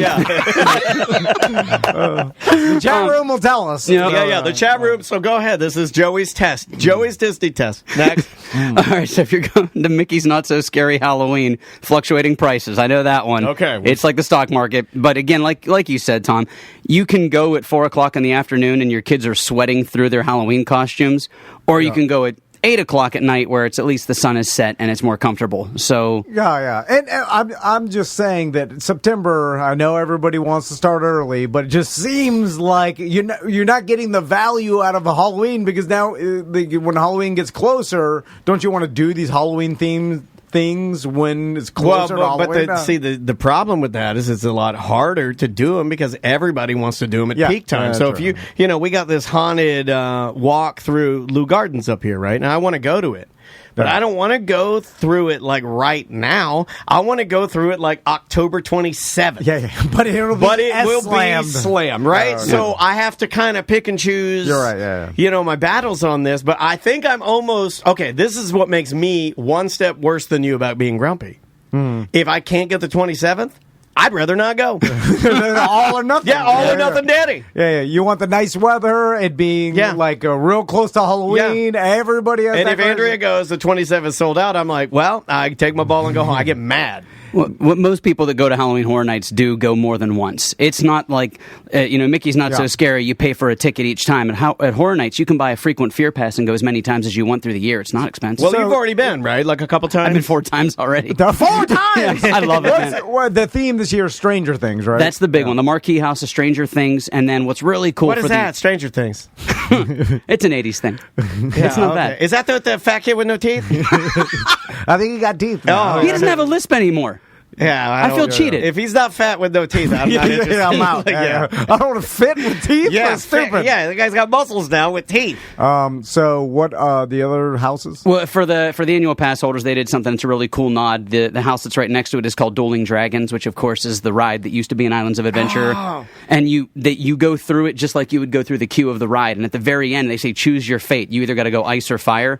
Just like on the ride, you had to choose the red roller coaster or the blue roller coaster. It's kind of a cool nod. And there's different stuff on each set. That's cool. And then when you go through, at one point during both queues, your feet look like they're going to touch the other people in the other queue's feet, and it blows your mind. But then they throw a pair of sunglasses at you, and you get to sue. Yeah, exactly. There you go. That was my favorite roller coaster. Amen. Are there any Dueling Dragons was, when it was at its peak, that was the best ride. Yeah. Absolutely. It was the best. It seems hard to have another iconic brand in horror because they've done so much of it. You know what I'm saying? Like, they've gone through... They got one coming. You mean like new icon? There's one right now that's getting bigger and bigger. I don't know if Sam's into this, but Art the Clown. Yep. What is Art that? the Clown from the... Terrifier? Is that the franchise people love? He's really sadistic. He does crazy stuff. He's like scalping people. It's really gross, hyper gross. Yeah, I can't get into that. Yeah, I can't either. It's not for me. Art the Clown, though, is big. He's super... It scares the ass out of me. I almost curse. Okay, well... Art the Clown is very scary. Is it a movie? What is it? Yeah, it's a movie. It's a series of movies. Terrifier 2. And then he's been like in other movies as a character. Okay. But I think I'm getting that right. Horror people can correct me, but I think I'm getting that right. I would put him as he's the up and coming. He's the Trevor Lawrence of to put it in something new like Pennywise. I think he's going to be bigger than Pennywise. Pennywise was one book and one character. Pennywise is a little more legendary because of the whole Stephen King thing. But Art, he's going to just keep going. He's like the new Freddy. He's the new Jason. Well, and that's what Universal's doing that's so smart is because they got the Peacock channel. Peacock is nothing but horror movies right now. If you go on there, that app, it's a whole section of Universal horror films and Universal... Like the classics? Well, they're doing a Chucky TV show now. Oh. That's been going on for a couple of years. That's like, been a minute. A TV show. Yeah, it's supposedly really good. I haven't It's a seen it yet. sitcom, too. Like, he's got a wife.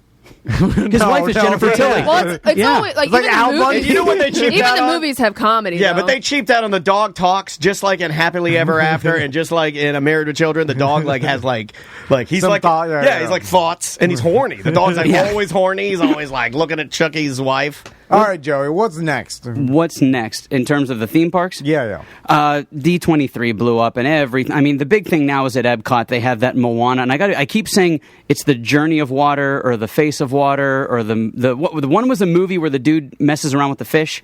and I get it mixed a lady.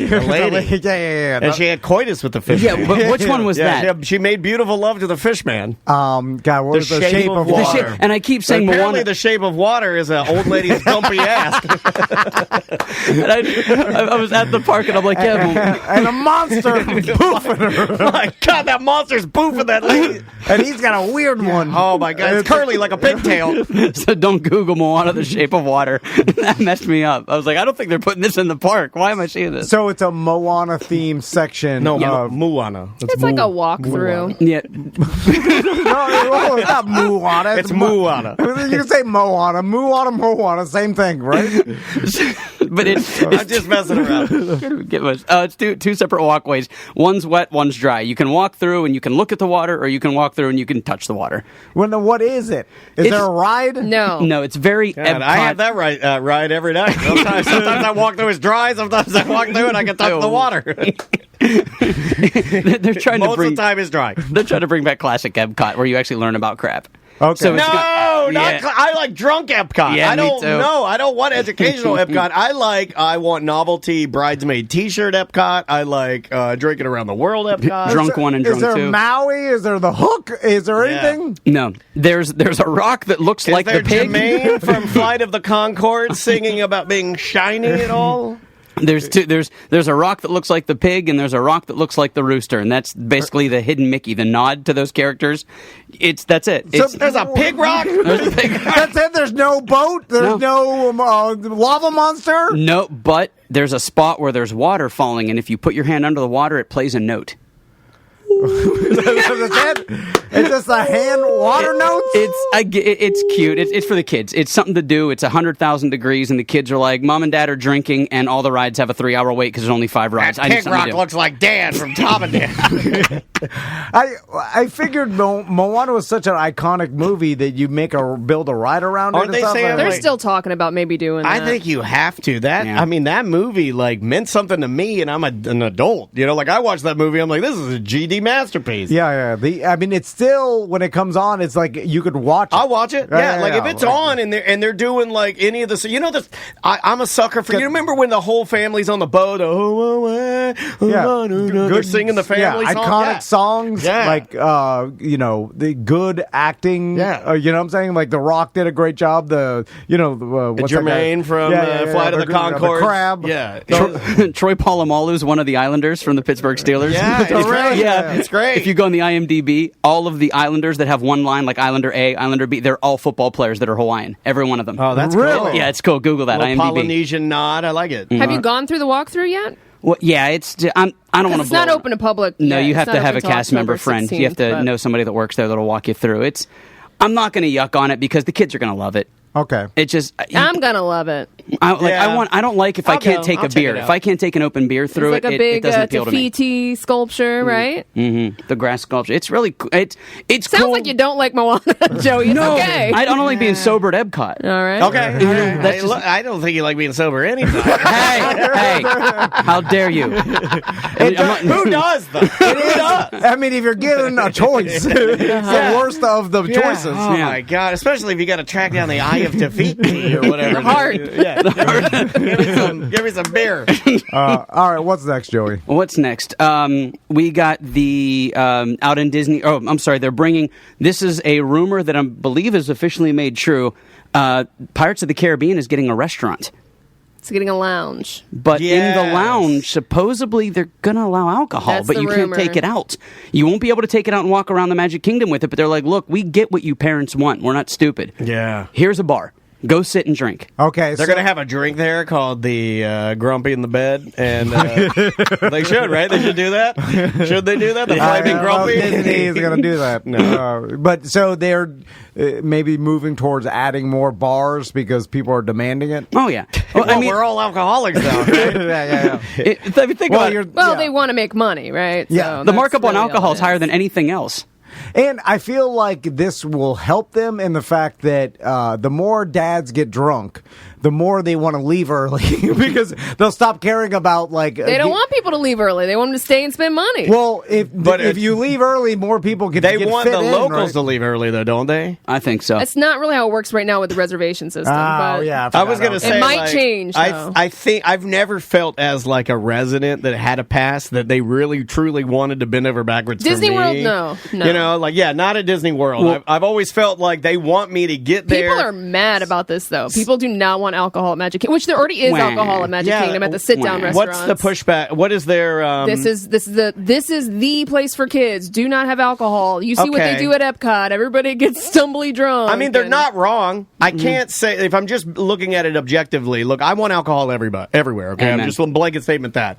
But with the number of videos that I have seen, and I've actually been at Epcot, that's got to be a little bit on the people serving them, though. It is. You got to stop serving some of these people. I've watched people get into arguments. Oh at yeah, Epcot live. I've seen a man get punched in the face. So I've I've seen seen multiple people be wheeled out in wheelchairs. No, Andrea and I were there one time when we saw a group, and it was within their own group, so I can't. It wasn't like two different factions. It was just a wedding party that was just getting too crazy among themselves. Yeah. You know, but I mean, I see what they're saying. You know, it's a shame because It is. Europe can do it, and they've done it for 100 years. Like, imagine if, like, I know they'd never do this, but if, like, once marijuana becomes recreational, if you're somehow able to work marijuana, now again, this is maybe in the far future, but that doesn't cause fights. You know what I'm saying? Typically, no. I remember when they first made it legal in Denver, they did this whole real sports the tailgate thing about right? how the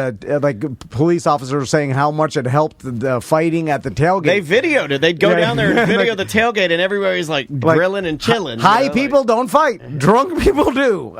So I could see, but it's when your customers are demanding the alcohol so much, because that's the number one complaint that I hear all the time is parents like, I need a drink. I want to get a drink. You saw the outroar when they took the smoking sections out and put them in the parking lots. People are still mad about that. People still complain about it. Yeah. When you walk into the back entrance of Epcot, coming from the boardwalk, there's one garbage can with a giant ashtray in it, and there's always like 14 Meemaws sitting around it, chains smoking crazy. I'm just like, oh my god, everybody's grandma. It's a collection of St. Cloud grandmas here. And it is sad when you have to walk out like so far, and then they put you in a sad place. Well, they they don't even put you next to like where the police horses take a dump. Like that's where you go, or they'll put you. Give them a better place. Yeah, like give them a decent. A lot of them are old. Respect your elders. How about make it nice?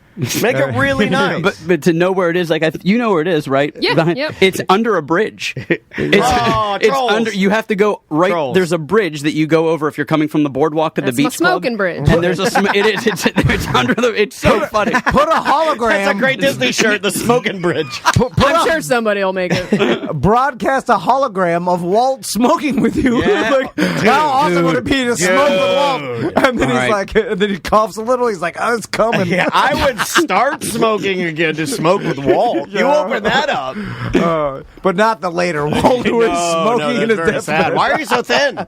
He's very thin. Anyway, Yeah, we got 3 minutes for one more What little else? thing. It's funny you say that. That's where the Disney point comes from. And they always say you point with two fingers because it's supposed to, if you point with one finger, you're saying no.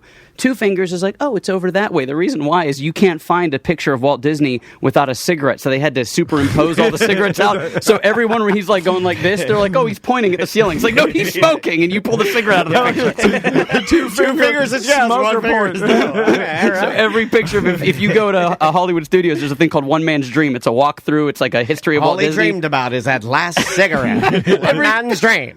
Every picture he's going like this, and they're like, that's the Disney point. I'm like, no, it's not. There's a cigarette right there that you pull. Dreamers are doers, and doers do cigarette. So, any other announcements we should talk about? One cool thing, I want to make sure I say his name He's right. got a gun! I knew it. I'm going to bring a gun app just to make that noise for you. I bumped into a BDM at the park, and I thought that was kind of cool. Him and his wife were celebrating Giovanni. He's a BDM, and he walked up to me. I was at work, and him and his wife were there, and he just came by. Celebrating! And he was like, Joey, BDM? I'm like, hey, bro. So I just want to say hi to him.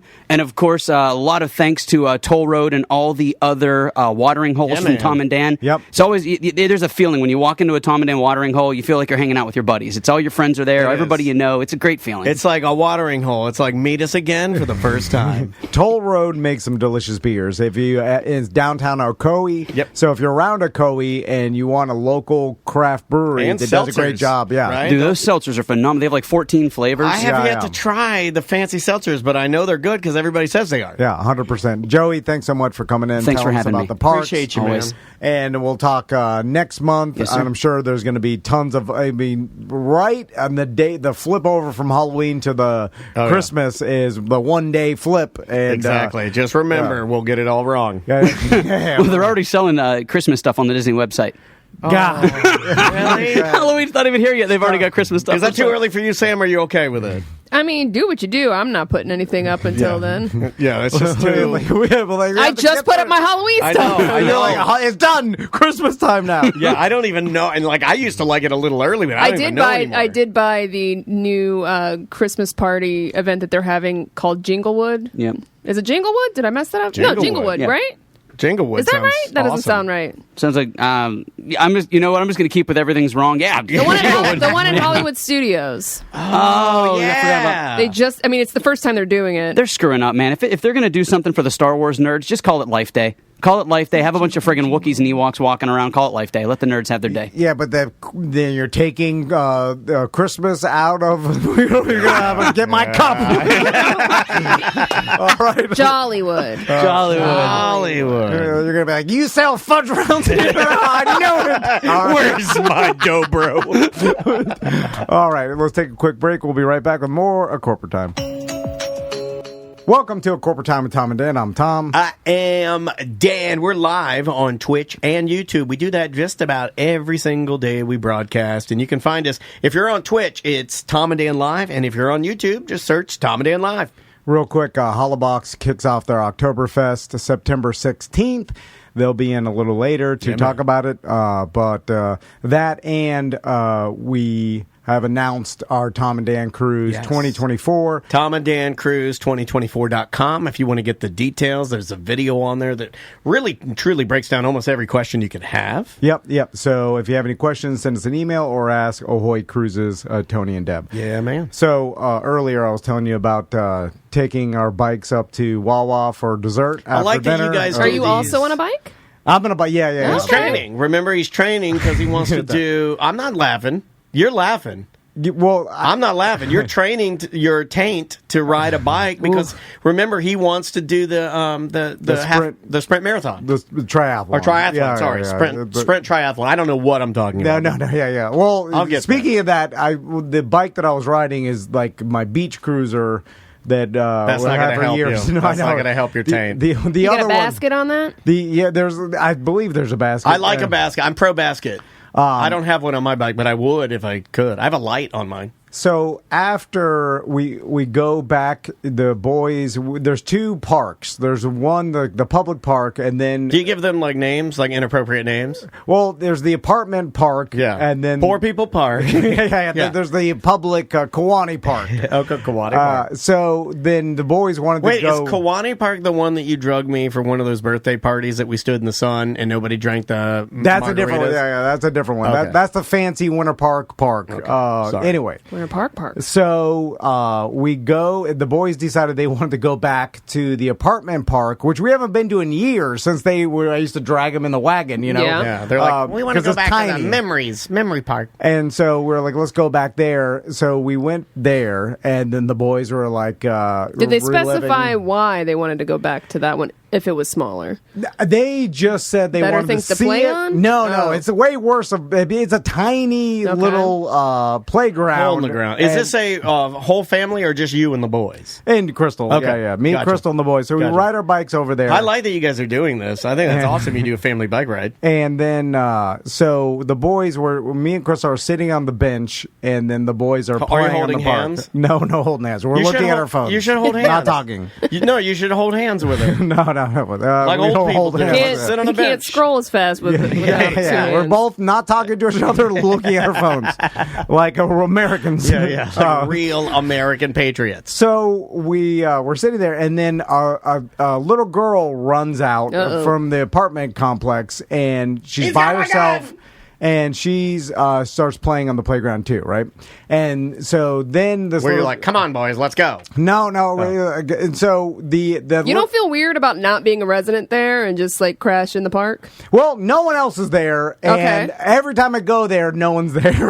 And so right. I always So feel this is an and- outlier. This little girl using the park, And I live in like a block away. So doesn't matter. it's in your jurisdiction. You feel I feel like Officer technic- Tom. I feel if you took a poll from Yeah. all the people inside the apartment complex and said like, do you care if this guy and his kids Do you play in care your park? if Officer Tom uses your I'm park? sure they don't. I was just asking you personally because a lot of times you care about what other people think. So I was just wondering if that was in the back of your head. Like, Well, I would have. If someone would come confront you, like, do you live here? 'Cause, people go to community pools of communities they don't belong to, and people harass That them is a about little it. different, though. I put it one rung higher, Okay. but I will say that I'm answering you honestly.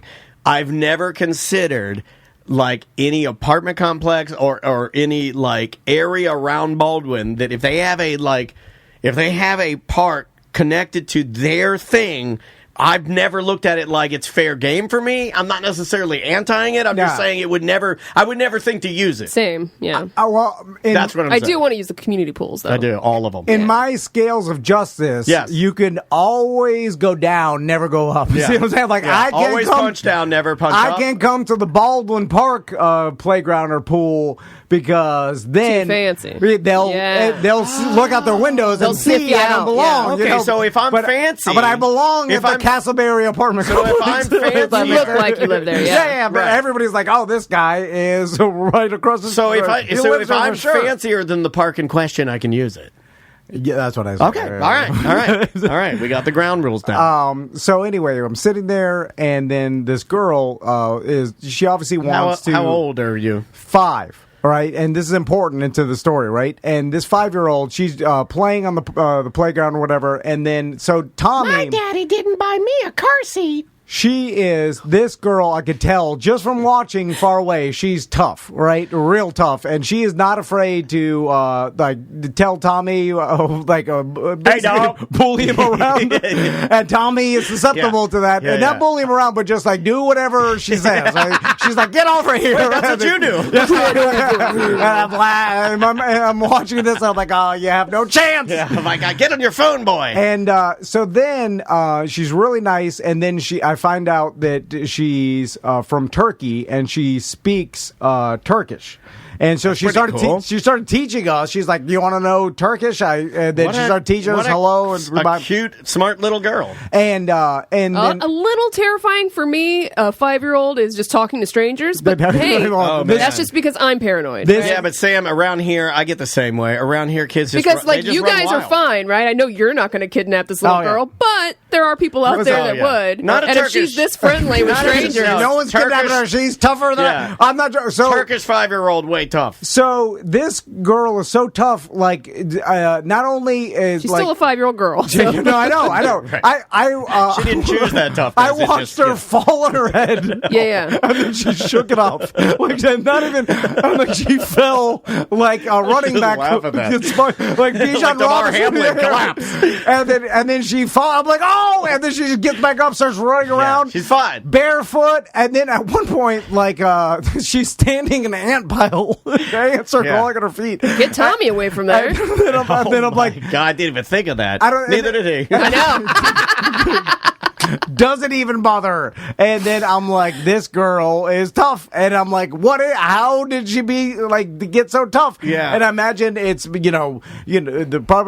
the reason she's out there alone. No, there's no parents around, so she's Yeah. probably just used to fending for different herself. experience, yeah. And then, I don't know if she. Some say tough, some say neglected. She was. I don't know if she was born in Turkey because she spoke broken English. Yeah. Or Did if she her have an parents accent? were born, just came here. Or Yeah. whatever. She had she's speaking broken English, which I first thought was Spanish broken English, but I was like, it was like something weird about it. And then Right, she started right. telling us and teaching us Turkish. Anyway, That's cool. And I was just like, man. And then I started telling my sons, like, you see how tough that girl was? Tougher than all of us. We got to get better. Anyway, that was Being tough, yeah. It's there's a little girl that May is a friend of May's who's from Portugal, and she's been teaching Maisie Portuguese, which I'm like, that is too hard of a language, my Jesus. Oh. It's so difficult. Like, I can't even do standard Spanish. Oh, yeah. Portuguese is a whole different animal. Yeah. If you know Spanish, it helps you a little bit with Portuguese, but it's not. There's not much crossover. Yeah, it really is something that I flog myself at least weekly or monthly about not knowing another language or being like really proficient The with library has a lot of classes where you could learn. I'm too old. My brain's Wait, too you old. said you were going to stop saying that. You're right. No, to learn language. Thank you for calling me on that, but I just don't think I can do it. Give it a shot. Andrea's teaching herself German and Spanish. Andrea, though, she should learn some Japanese if you're going to go over there, right? Fresher brain. I need to know how to. I guess I got to learn. But Japanese too hard. Just learn some common sayings, phrases, words. I always look at it like all this work to what end? Like, do I know a what little work bit? have you done? What are you talking about? All this work? No, I'm saying to learn a language, learn Japanese. Like, what am I doing this for? If you're going to visit, right? Yeah, but even like you're going to go visit Japan one time, you're going to learn Japanese. I'm not saying the entire language. Like some phrases, I'm with you. Yeah, you should learn some phrases. You should try it. You did that when you went to France. You tried. You learn said hello, it matters. goodbye, thank you. It matters to them, and I think it's a form of respect. Spanish would be definitely beneficial here in Florida. I wish I knew Spanish. I kick myself Me too. all the time. I took 2 years in high school. I know some, but not a lot. Unless you speak it every day, you're not learning it, and that's the thing. Yeah, It's like, but you could utilize it. That'll help you in business, right? To be bilingual. Not really. Okay. I've never experienced an opportunity in business that I thought to myself, if I knew Spanish, this would help anything. It's just I'm telling the truth. Yeah, no, we haven't had an opportunity where I think it would have helped. I mean, maybe if we did broadcast in Spanish, okay, then that would open up. Like if we did like a show, like that would be cool. You're missing out on a demographic. You know who does it, and he does it awesomely, but he hasn't. He does it amazingly, but he hasn't because it's not what he does. Is Tom Segura has done that, where he does like a Spanish broadcast because he's like proficient in it. Yeah, could help you communicate with some of your kids' parents. It's impressive to me when I see it. It's so impressive to me. One of Maisie's friends, her dad is like an international, he's a programmer, but he's like. He worked his way up to the point where he's an executive programmer, right? But he's going to all these other countries, but he knows Chinese, he knows Japanese, he knows he's proficient in Spanish, he knows Portuguese, French. He's one of those guys. Yeah. And I don't think I'm that guy. Their brain works differently. Yeah. They're geniuses. Yeah, or something. They're geniuses. There's something clicks more than the rest of us, where at this point in time, for us to learn a different language and be would we all choose Spanish? Would we all, if we could I'd like to do ASL. I'd bet a lot of money. Good. That's a good one. I legitimately am thinking about signing up for class because I really want to learn. Do they? They probably do have the Spanish? ASL. No, American Sign Language. Oh. Well, that's another thing where it's that's a good one too. A lot of work for what's the benefit? Talking to someone in sign language? Yeah. Or just how often can you use it? I know what you're saying, but also it'd be I guess there is the only other argument I can think of is just stimulating your brain. It's like you are actively pursuing knowledge, so just the act of doing that isn't gonna allow you to die early. It's like you're keeping your brain. Yeah, you're doing something hard, learning something hard. I know Josh Wolf is sort of big on that, where he's like lately his podcast, he's been kind of approaching that from the standpoint of you got to move it. It's no different than exercise. You got to do brain exercises. No, yeah, and then it's you got to use it every day. That's the thing with language. All my friends that speak Spanish and English, right? Which, by the way, they use it daily. They use it daily. Yeah. They speak to the kids in Spanish, they all live in Miami, so they have the opportunity to use it daily. That is why they're trying to get the repetition with an app like Duolingo that I know Maisie does it sporadically because she wants to be like her mom, right? Andrea does do it nightly, every single night. So I guess I could make the argument that she is practicing it daily. I haven't seen my wife ever skip it. It's got stupid noises that play when you finish it goes gung, gung, gung, gung. and I always hear it right before I'm going to bed. I'm like, there she is, getting smart. Do you think she'll get to the point No. where she could have a full conversation with one of my friends? I think it's a waste of time. But I don't tell her that, right? Because You should. Sometimes you have taught me to pick my battles. I'm trying to get better at just being reactionary because I do hear the cooking, and I'm laying there with my sleep mask on. I'm like, just stop doing that. It's stupid. But you've taught me that maybe that's not the best thing to say to your wife. Yeah. You said take a beat. Yeah, but now I'm back to just telling people. Shame them. Yeah. Then everybody hates you. That's what I learned. It's like my wife every night, and I don't know if you guys have a nightly routine. I would imagine Sam does. I would imagine her hubby does. I know you don't. No. And I float in between. But my wife, every night, she shower, pajamas, iPad, Duolingo, news, and then reads like 4 to 6 chapters in some stupid book. Yeah, and it's every night. And it never wavers. On a trip, she does it.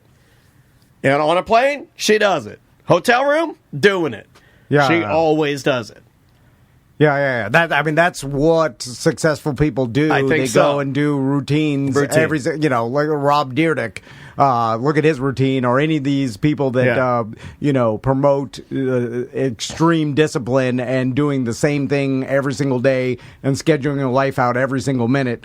That's a different type of human. Like I literally can't do it. But I don't see it. I don't see her using it. I don't see her speaking it. I mean, no offense. I don't think she's in the chat room anymore. But I don't see it. To me, you're only doing it because you're just doing it.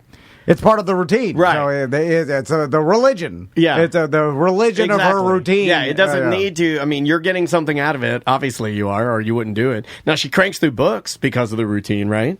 Yeah. I can't think of a time when she doesn't read. And then I wonder to myself, I'm like, well, should I read more? I should. Yeah, well, I mean, everybody should. Fall asleep. Yeah. For me, I couldn't even figure out a time to sit down and read a book. It's all chaos. There's no. I've never had a. Well, you sit down and look at your gambling books. Look at some different books. Yeah, well, that's fun to me and interesting. And there's money in the line, and my heart rate goes up. What if you got paid for reading actual books, literary books? Different. I need it to be all or nothing. Yeah. Like This guy gets it. I need you to tell me if you read this book, you may or may not get paid based on some sort of challenge. I don't know. Like it would have to be it'd have to be presented to me as a gambling like type a challenge of thing. But then even then, it's too much work. Yeah, like I like to read. I've always liked reading, but I would never categorize myself as a reader, right? Yeah. But Maisie, and I know you love these, Maisie is. Like, she comes home from school. She used to do aftercare. She doesn't do that anymore. She comes home from school. She goes straight upstairs. She gets a book, and then she'll knock out, like, 4 chapters in some book. Wow. Because she enjoys it. In fact, to the point where I'll come home, and I'll turn on, like, Madden, and then she'll be like, can you turn that down? You're interrupting my reading. Like she'll like, knock it off over there, I don't know if anybody else listening to this can, comprehend or like what is it called when you feel the same as someone else. Empathize, not empathize, but relate. That's the word. Maybe if you read a book, you might come up with that word. Because my sons, as soon as they get home, all they want to do is play video games. And then it's a fight the whole time, and they want to play video. We have to force them to read at night. And it's a baby Andrea. Yeah, she just likes reading. Yeah. You're born. I didn't do that with genetics. I don't tell her to do it. In fact, she tells me to turn off my GD video games. She's turn that down. That's loud. Yeah. My sons can't even, if the TV is on or some screen is on, they can't do anything else except for wonder what is on. Like, what's on that beautiful screen? They just like what? Like, if one of them finishes homework before the other, and hear they an start iPad. they hear it and they're drawn there. It's like, they're addicted to it. Do your guys use headphones at all? We bought them headphones. They never use them because they lost them. I don't know why they don't use them. Like Maisie don't use her headphones. I'll be like, put your headphones on. Yeah. No, they don't like to use it. Everything's broken. Everything's dead. So they don't take care of anything. You want to do a couple of voicemails as we near the end of the segment, my friend? Yeah. Let's try this one right here. Now, if you'd listen to our show I think this was this week, or no, this would have been last week. We had a gentleman that called in. He talked about the John Morgan billboards that seemingly have been defaced. We were judging him. We were judging, we were trying to figure out if this guy actually believes that John Morgan's billboards were defaced, or if he's actually in on it. So here's a follow-up and a lovely follow-up email or voicemail. Hey guys, I called in before talking goof billboards. Tom, you thought I was trolling. Dan, you thought I was just a sweet boy, unaware of the world around me. Yes. And the chat room thought I had the IQ equivalent to a pet rock. But Tom's mentioned before how, big businesses like Coca-Cola will spend a ton of money on a Super Bowl commercial. And it's like, who's this for? We all know who Coca-Cola is. And in the same context, I understand this billboard was designed this way on purpose. But my question is, who is this for? And do you think it actually gains him more clients? I know you guys dabbled in the goof billboard game before, so I was just curious what your thoughts on it were. I didn't know I was going to come across sounding so dumb. And like a prepubescent boy on top of that, it is what it is. Yeah. Well, you explained your question better this time. Yeah, you did a better job. I think the first time it sounded like you genuinely did not know if they were real or not. And you were brave for calling back and leaving a second message. Very brave. Well, did he admit that he did know, or is he saying he knew? No, he's saying he knew. He's saying he knew. He's saying who is it for? Yeah, he's saying who is it for? And I would imagine it's. Well, I mean, who is it for could be for a bunch of different people, right? I guess you could make an argument. It's for us. It could catch somebody's eye and be like, he's What's doing for it us, again. right? Yeah. I mean, we talked about it. Multiple times, You can yeah. make an argument that it's It for worked, us, and yeah. it worked, right? Yeah. So there's your answer. It's for the conversation of, do people think this is real? Is this real? It's for the people. Genius. Oh my God! Anyway, but it's for the conversation of the people thinking it's real, and then the other people telling them they're dumb for thinking it's real. I would also. And they're just talking about it, and that's all that advertising is. Just to talk about, especially for certain companies, all they want is brand awareness, and just for you to be top of mind, or to catch some sort of attention, or for you to look at. And I it. bet you, these billboards, what you probably don't understand is he has so much money to spend all across, I believe, it's mostly the Southeast. Now it's the entire country. Yeah, or North America now with these billboards. But this buy was probably a year ago, right? That's how old these boards. These boards have been in play. He has to do it. He's going to budget this. He already bought this like a year ago. They are already planned, already with the fake graffiti, already printed that way. Just because he has to spend it. Yeah, and by the way, I believe next year we're going to see a lot of the lawyer advertising leave Florida because of the tort reform laws that were passed in Florida, limiting or capping out personal injury lawsuits and things. You can look it up for yourself because it's real complicated, but it's going to draw. We're probably not going to see as much as we saw before. Time will tell. We're super smart. No big deal. No. I've heard from the inside that a lot of lawyer advertising money is going to move out of Florida. Do we want to continue and power through, or are we taking a break here? Let's take a break. We'll be right back with more Corporate Time.